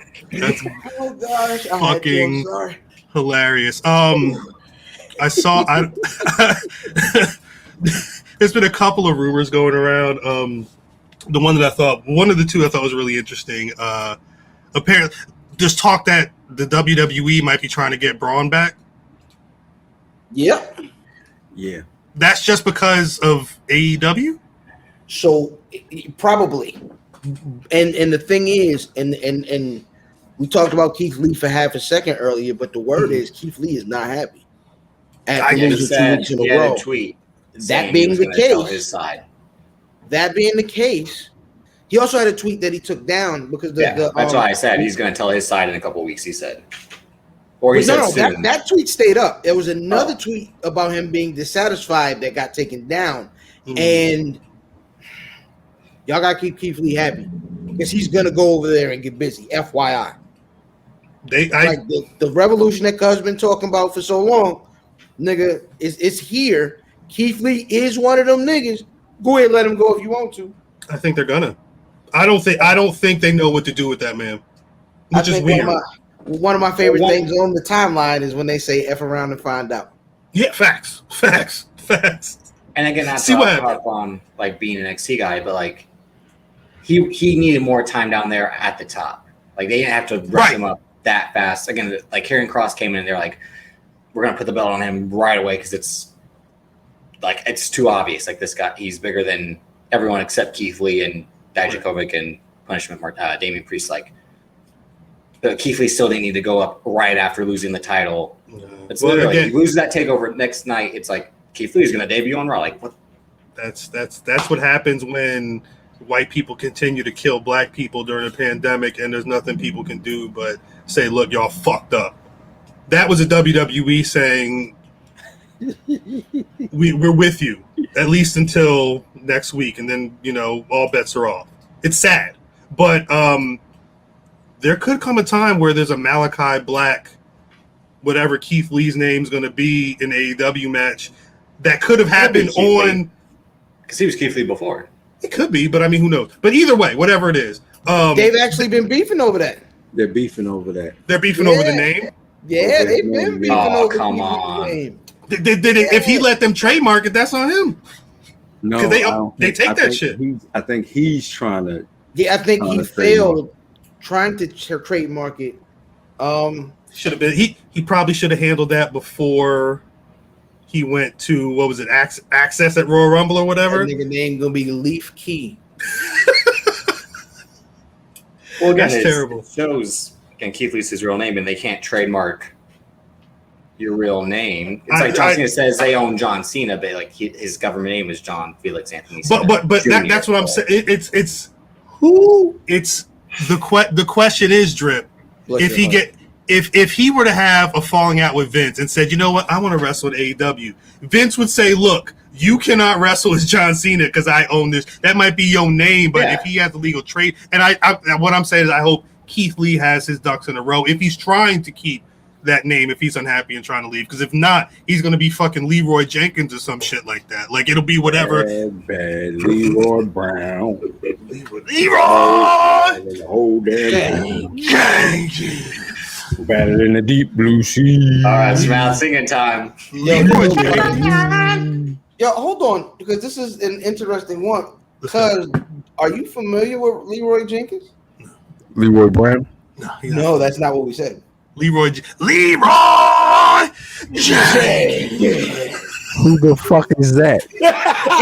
All right. So now, mind you, early this week I had to do the peanut butter and jelly time meme. I forgot how fucking old the peanut butter. Like that's like a 20-year-old viral video. With a baseball bat. Early YouTube, there was I forget the game, but it was World of Warcraft. World of Warcraft. My assumption was it was a party full of. I thought that sounded familiar because I'm like, I swear I've heard that before. A party full of white World of Warcraft. They're like, yeah, it's a raid. Yeah, I mean, they're playing the raid. They had a plan. They were like, look, we've got X amount of % of being able to complete this. You got to do this. You got to do that. Leroy, back us up. It was time for the raid. At the end of the plan. Math, these niggas is at the door. They about ready to go because once you go into the room, it's the Royal Rumble in the room, but it's like y'all fighting everybody. Leroy come from the back. Leroy, and he runs into the room. He set the whole shit off, and they're like, "Wait, what?" Got chicken.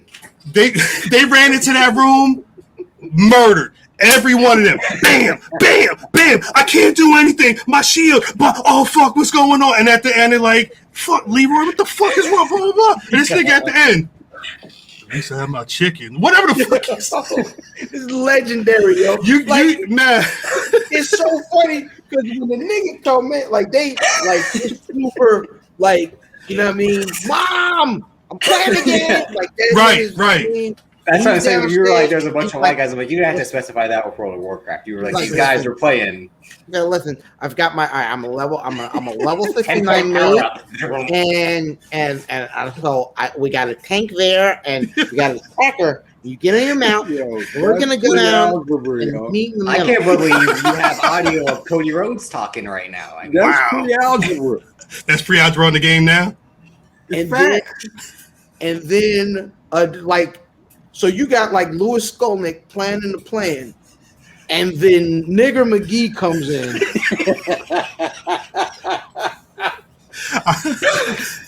Let's go! That was pre-algebra before the Waterguns, because now he's like, yo.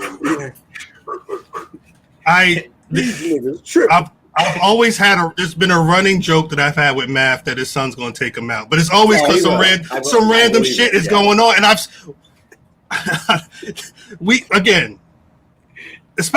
peace to Drip, but Fam and Math is really like my brothers. Like we've talked anything going on, but we'll be chatting, and it be times we talking to Math, and Math be sitting on the couch.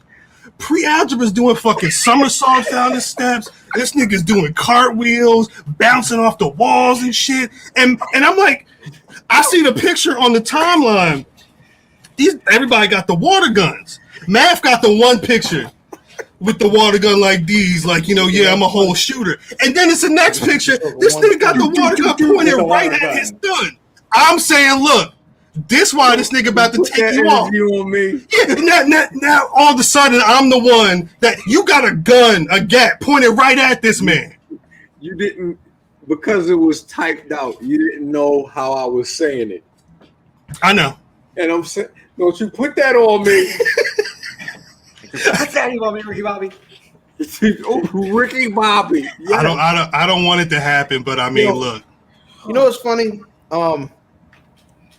If you ever meet my kid, when you see him, like, it don't matter who it is, other than my mother. Mm-hmm. Anybody on earth, you might not have seen you in 20 years or 10 years or whatever. He's seen you for a long time. If he see you yesterday, hey, little fam. Hey. That's my son. Fact. This is fact. It's my kid. I had to pick this nigga hand up to dap him. That's my son. That's funny. Pick that shit up. The only person that gets a reaction other than like his little cousins is my mom. Word. When I see this nigga kids, yo, I don't see them for dang near years at a time. They be so happy and joy. I was like, what's up, little cousin? Hey. Damn. All the time. Love and life. They are with the shits. I love it. Yeah. They are with the shits, son. I'm like, yo, make sure, you know what I mean? Everybody wear their Crocs. Make sure your Croc lock on right when you go outside. Hey, put your Croc lock on, shorty. Sport mode. Because I know what you about to do. You about to tear some shit up. Sport mode. Sport mode? I don't know what that means. You got Crocs in your house? No, we don't allow those. All right, you know how the Croc has that one band? Yeah, it's like there's a slip-on one, and then there's the one so it stays on. Normally, people, because there's like you could put it on like your heel or whatever. Like you can have it at the back, and it kind of like secures on your foot. But a lot of people, they take that band, they push it to the front because they kind of just slipping them on and slipping them off. But I didn't hear about till quarantine. Especially little kids, they'll put the Croc on and they'll make sure that band is on the back secure, and they call it sport mode because they about to start running. They get on that. About to get it in. I don't know where it came from, but sport mode. I watched this little nigga playing tag football in the middle of the street. I said, Crocs? Hey, put your Croc lock on. I'm like, oh shit, he's moving. All right, so the Crocs, right? Mm-hmm. I was in the mall the other day. Mm-hmm. They have a stand for Croc Flare. The gibbets. That's what they're called. What? The charms for the. The charms. Yeah. That's a big business. There's pieces of Flair is what I know them as. You know what I mean? Not Ric Flair. You know, pieces of Flair, like like an Office Space where Shorty had the vest on, had like 18 buttons on it. Yeah. Pieces of, so they got, you know what I mean? Yeah, nah, Croc Flair. They got that Croc piece of Flair. That piece of Flair was a sandwich. Yeah, woo. All right, so am I the only Crocless person in the chat right now? Is that? I don't wear those shits. I have Crocs. I got Crocs over quarantine. Yeah. All right, so do you got the charms? Yeah. What happened was I got Crocs. Is there a what? Is it a slip? Like, I'm sorry, that was my kid. Guys, you're not on your job. I said slick. You have to. Pardon me. From those outside of the 410, slick means fly. You can get like it. What happened? I got my wife back black Crocs. Mode. My wife's got issues with her feet, so someone told me that the Crocs work for that. So I got the Crocs for her, and I actually just got her a second pair the other day, but she had black ones. I was like, let me try them. So I got a pair of black ones, but now, like, even though they're different sizes, I'm like, sometimes you don't know, so you get the charms or whatever to kind of like mine. I wish I had them. I had to search. I got Thanos, Biggie. Oh, the things. Black Panther. It's like I've got some hip hop ones. I got a couple of Marvel ones. I've seen some where it's like little cups of lean. Yeah. Black Power Fist. There's a lot of different ones. But you just have to search. You just have to search. But like, because if you go on Amazon, you can get 500 of them shits, but it's just like apples and bananas and all this other normal bullshit. But if you do some digging, you can find some decent. The whole foot look like somebody's grandmother's refrigerator. Yeah. Facts. That's kind of what it is. I'll keep like 2 or 3 per foot, but I've seen some niggas that the shit is fully loaded. Yeah, my kids fully loaded Crocs is wild. Niggas got the Mario and Luigi on their shits. Got Boo and Moo on their shits. You can get it. Them shits ain't cheap, but you can get them. Yeah. Yo, niggas mess around. We gonna sell some BRP Crocs. Croc charms. Yeah. If we had a alligator. If we had a Croc charm like that, like the Roddy Piper BRP, that'd be hard. All you need is a 3D printer, right?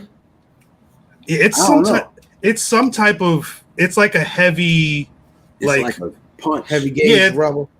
Yeah, it's exactly. Made out of, like exactly. recycled LJN figures. Yes. Low key. Yeah.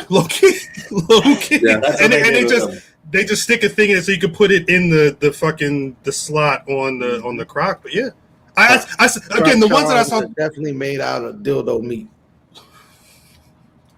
So the WWE, I heard this rumor last week. This is actually gonna be a weird transition. Have y'all heard about them talking about doing a Queen of the Ring tournament? I heard that yesterday. Yeah, this is a hell of a. Again, after dildo me, you chose the wrong. I'm sorry. It's one of the last things on the list. It was next. What can I do? Dildo meat is sickening. Gross. Yo, fucking gross. Like when you be trying to pass the ball and you like, guys, we gonna run this play. We gonna keep talking about this dildo. Again, this is a failed behind the back pass that just goes right into the crowd. Like that's me. The rubber wood, yo. The rubber wood. So I watched some shit on my rubber timeline. wood like the square circle? Yeah. No. I had some shit on my timeline, two different things, but they the same. We saw what was on your. You told us what you were on your timeline. Well, because I think the thing is, people will wrestle in the squared circle. A lot of people, if you have a wood meat, you probably wrestle on with a rubber wood. And with a rubber wood, you wrestling on that square circle, rubber wood. You wrestling on the rubber wood. I guess that Son, works. the lady had the 18-inch rubber wood, and she was beating the shit out of this nigga, man. What? Like, he came to like rob Saints Row. You he can came do that to on rob a Saints Row. sex store. Matt, nigga is wielding the joint like a pair of nunchucks. Don't you hit yourself in the face? Don't you hit yourself in the face with that? Yeah, please don't. Put your mask on before you do that shit. At least. If a nigga beat you up with a dilly, yo, you gotta just catch a surprise. Someone's gotta get pregnant. Someone's gotta go. Did I tell y'all the time pre-algebra had taekwondo and they gave him the nunchucks? Nigga. He was happy. He was hyped. That nigga was super hyped. He was just like, oh shit. Shit was going everywhere. He thought he was Bruce Lee. Nobody bothers me. Yeah, that stance where it's like, shit.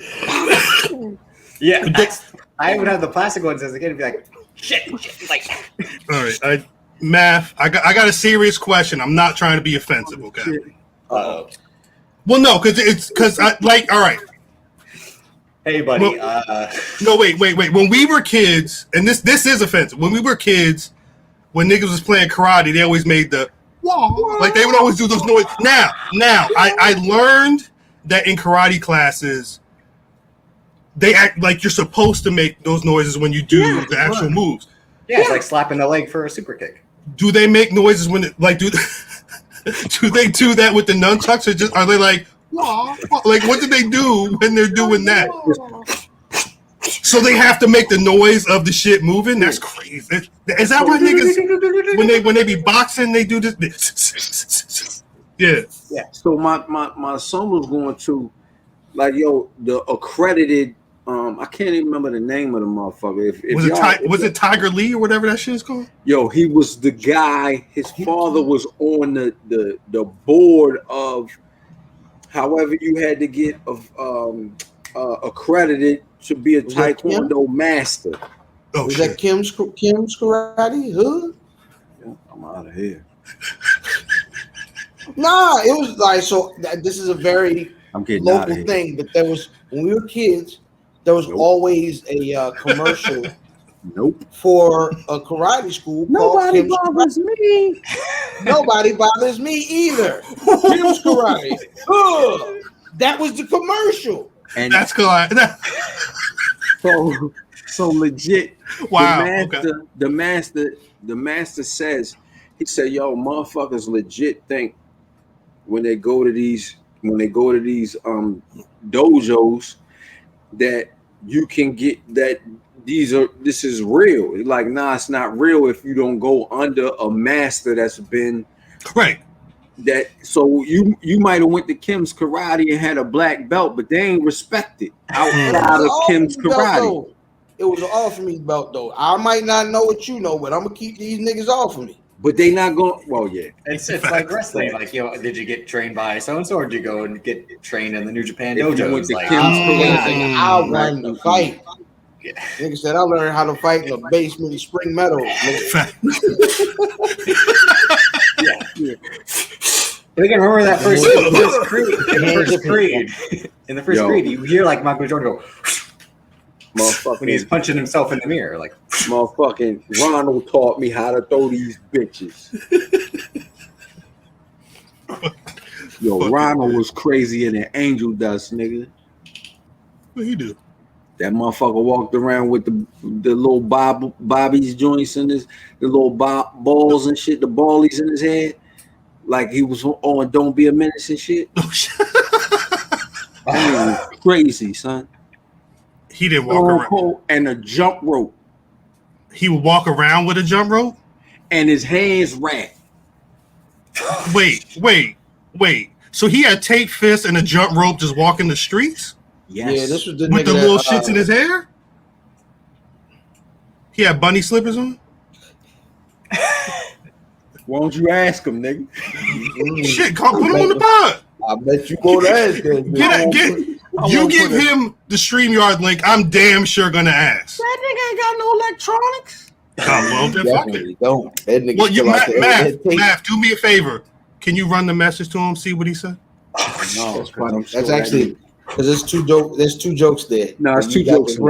That's good. I like. Yeah. I give you that. We do this. I still think last week's story was still fucking amazing. I still can't get over that. I actually have I don't remember. Like niggas be on the timeline like, yo, what the not Chris Brown said something. I'm like, I don't know what he's referring to. I never know. Drip said it. Drip said you keep the D to yourself. About math, yeah. I have not gone back through last week's episode. Last week was funny as shit. Last week was funny as fuck. I need to go back through it, but it's been a week.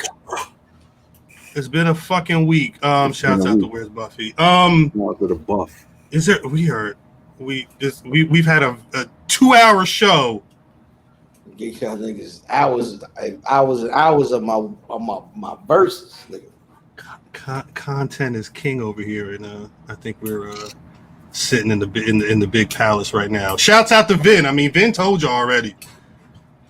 Shit, Bianca Belair told me. You know, well, that was the one thing I did want to say.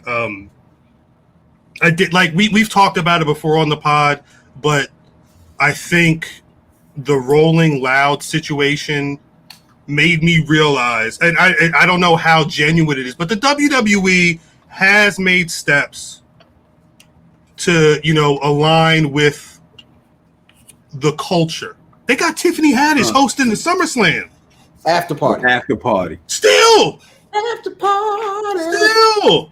My jam. That's probably going to be more lit. Is that going to be streaming? The real party going to be so. at Slumber Sham.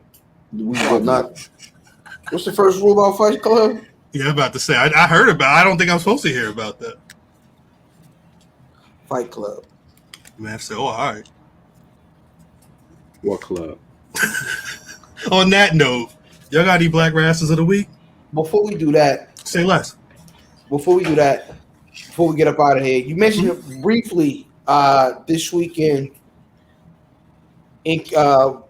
in conjunction with Battle Club Pro, the good folks over at the Jabba-Slam Podcast are presenting Jabba-Slam. Yeah. It's gonna be live. It's actually a pretty dope card, and I love that it sounds like it's going to be more of a gathering of the community, added on to the fact that it's a wrestling show, but I think what the show symbolizes and what the people put into it is the bigger story here. I'll say this because consent is important. Mm-hmm. New York this weekend, we're probably going to be in you. It's going to be it's going to be an interesting card. It'll be an interesting weekend. At Jobber Slam on Twitter, it's the official Twitter account for everything Jobber Slam. You can get educated on that over there, or I guess hit up the Jobber Tears Podcast, Battle Club Pro. They should have all the details that you need there. But I'm also going to assume that after, like, coming out of this show, is going to be a lot of interesting stories and content coming from this Jobber Slam weekend. Yeah, fingers crossed. But yeah, y'all got any Black Rasslins of the week? I'll go with what was that Big Kaiju? Oh yeah. Oh, O'Shea. Yeah, O'Shea Edwards. Yeah. It's funny. Yo got busy at the shout out to niggas not hitting the roof in the MCW arena. It looked real. Oh, it's like that? This shit right there? Nigga, it's right there. That's crazy. You gotta jump out. Yeah, you cannot jump up. No 450s. No. That's nuts. That's nuts. You do 450, you're gonna be 187. That's good. Yes, that's a good one. I'm gonna go with Shane Taylor. I was gonna go with Big Kaiju, but I'm gonna go with Shane Taylor. Shout out to Shane Taylor. Shout out to Moses too, and Reverend Hunt. Good stuff. I'll go with Carmelo Hayes, who advanced to the semifinals of the NXT Breakout Star Tournament. I'm surprised it took you long. I saw that image. I'm surprised it took you that long to mention it. I was waiting to see Black Ric Flair. That's facts. In my eyes, he's the only one who can really win it. This Duke Hudson guy is just a boring, tall, white guy. Hey, what happened to Percy Watson? That's a good question. He left NXT. He did that episode of Atlanta, and then that was it. That's right. He was in the Gator Man. The Alligator Man. Yeah. I remember watching that with the girl I was with at the time, and I was like, "Oh my god, that's Percy Watson." Who the fuck is that? And why are we watching? That's what she liked. No, she wanted a lot. No, she wanted a lot. That's what she said. Get your hand off me. Ew. Why you touch You're me? white. And who is this? Yeah. Who is this? Who's that nigga? Yeah, it looks like. I'm not even gonna go shoot. Never mind. No. He's like, who is this nigga? Drew? No, this was the girl who got me into Moscato, so that should be a sign right there. Oh, it was the first time you split the dunk open. The first time. Anyway, Rest in peace. Rest in peace, ODB. For real. I just watched the Bippy episode of Atlanta last night. Amazing. I laughed. That nigga stupid. I hate anybody who doesn't understand how good that barbershop episode. I don't hate them, but I don't understand how you don't get it. I haven't watched season 2 in a while. That was the one episode I really didn't like that much, but I understood the concept of it. But if you have never been, you have to have been in a position where you're waiting 25 minutes before this nigga even walks in the door. I know what it was about, but I just thought after a while I was just like, no, that shit was perfect. He was funny. Hey, yo, the little kid. You like Zaxby's? that was good. That was good. This nigga said, "Come move this wood for me real quick." Yeah, no. Jesus, had to run down. No, but when he goes to his old lady's house, and he thinks he's getting his hair cut, but then the little boy has to get his hair cut. Yeah. He said, "You a magician?" Yo. You a magician? And then the lights go out. He said, "Is that your trick?" I was like, I will watch that scene 5 times in a row for that little kid. That little kid was fucking hilarious. Bippy was good though. Bippy was fucking good. Take this for the boy haircut. He was just funny. I'm sorry. I'm sorry. Nigga went in that lady purse and she caught him. Oh my god. Bippy was so crazy. Bippy was the most trash individual. This nigga was selling toothpicks, cable. Yo, when they ran up on the nigga's son and they said, "Paper boy, you look like your mom. What's wrong with your hair?" When they asked him what's wrong with your, excuse me, like he rode the what? Like he was gonna fight the kid. Your daddy did this to my head. Yo. That Sorry. Nigga was so mad, yo. Shout out, yo. That nigga played that part because when you see yo in real life, he's not Paperboy. Right? No, 100%. He is Brian Tyree Henry. Yeah, he got too many first names. This is not a conversation for today, but Atlanta Robin season greater than sign Atlanta season 1, and I love Atlanta season 1. I still don't know about season 2. I gotta rewatch season 2. That's the thing. I gotta rewatch. Drip. The show starts with 2 cats trying to catch an eighth out the drive-through, and the nigga pulled out the AK, shot Shorty wig off. Yeah, she just outside. Like, come on. So, and then we get the alligator story. Cat Williams, phenomenal. Should have won an Emmy. No, he gave him an Emmy for that. He got an Emmy for that episode. 100%. That greater than sign with the whole season, yes. But there is nothing on the second season as funny as them niggas in the jail. I watched that scene the other day too. Stop being weird, nigga. I'm crying. God, I felt so. You felt for the critter. Cause you like, God dang, homie. Because the dude didn't realize that his girlfriend was a man. That's a man. Your girlfriend's a man. That nigga was funny. Nah, nigga. Niggas do it to men in jail. That's jail. You was in booty holes outside. Said you gay. Your girl's a man. It's like, look.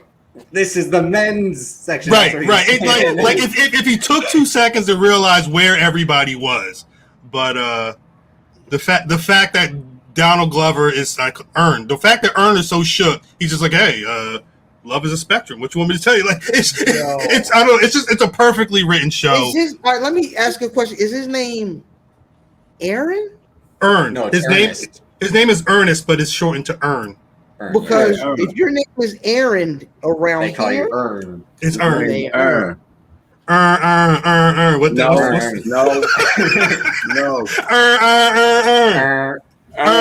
It just sounds like a car. My Black Rasslin of the Week. Earn. SmackDown Women's Champion Bianca Belair. I felt bad. I was interviewing her. I knew I wanted to ask her about who she was facing next. But we were having a good conversation. So I had to say, you really been beating on Carmella for like a month or 2. She giggled for a bit, but had to like put Carmella over, which I thought was cool. But she was beating. She beat the shit out of Carmella. She ain't that who she threw over the box? Yes. She's had her number since 2 years ago. That's when I knew. That's when I knew. Yeah, that backstage. It was the week of Complex Con 2019, the same week that NXT took over the show because niggas couldn't come back. But it was the same week. Same week that Saudi, right? They weren't able. Where the money resides. I thought they got a date. I thought they had a date. Oh, are they going back to Saudi? You're saying? I'm not surprised. They're probably waiting for this shit. TBH, shit. I mean, now that they're out in the open, Saudi saw that Edge came back, and they're like, "Wait, where's our turn?" Look, we want the blonde guy. That's what they said. They want the blood. They probably asked for the blood though. They're like, "Where's Christian?" They're like, we can't get him right now. We want the vampires with the blood. Where they at? No, but yeah, Bianca Belair. So you're reigning and defending SmackDown Women's Champion. I got a feeling Sasha Banks is coming back, but we'll see. Nobody told me that, but it just feels like it's about that time. Before we get out of here, though, can y'all let the people know where they can find y'all on the timeline? IlFam7 on your social media choice. Way more importantly, at Where's Buffy? Everywhere you find your podcast. Thanks. Math at Math Damon, you already fucking know, nigga.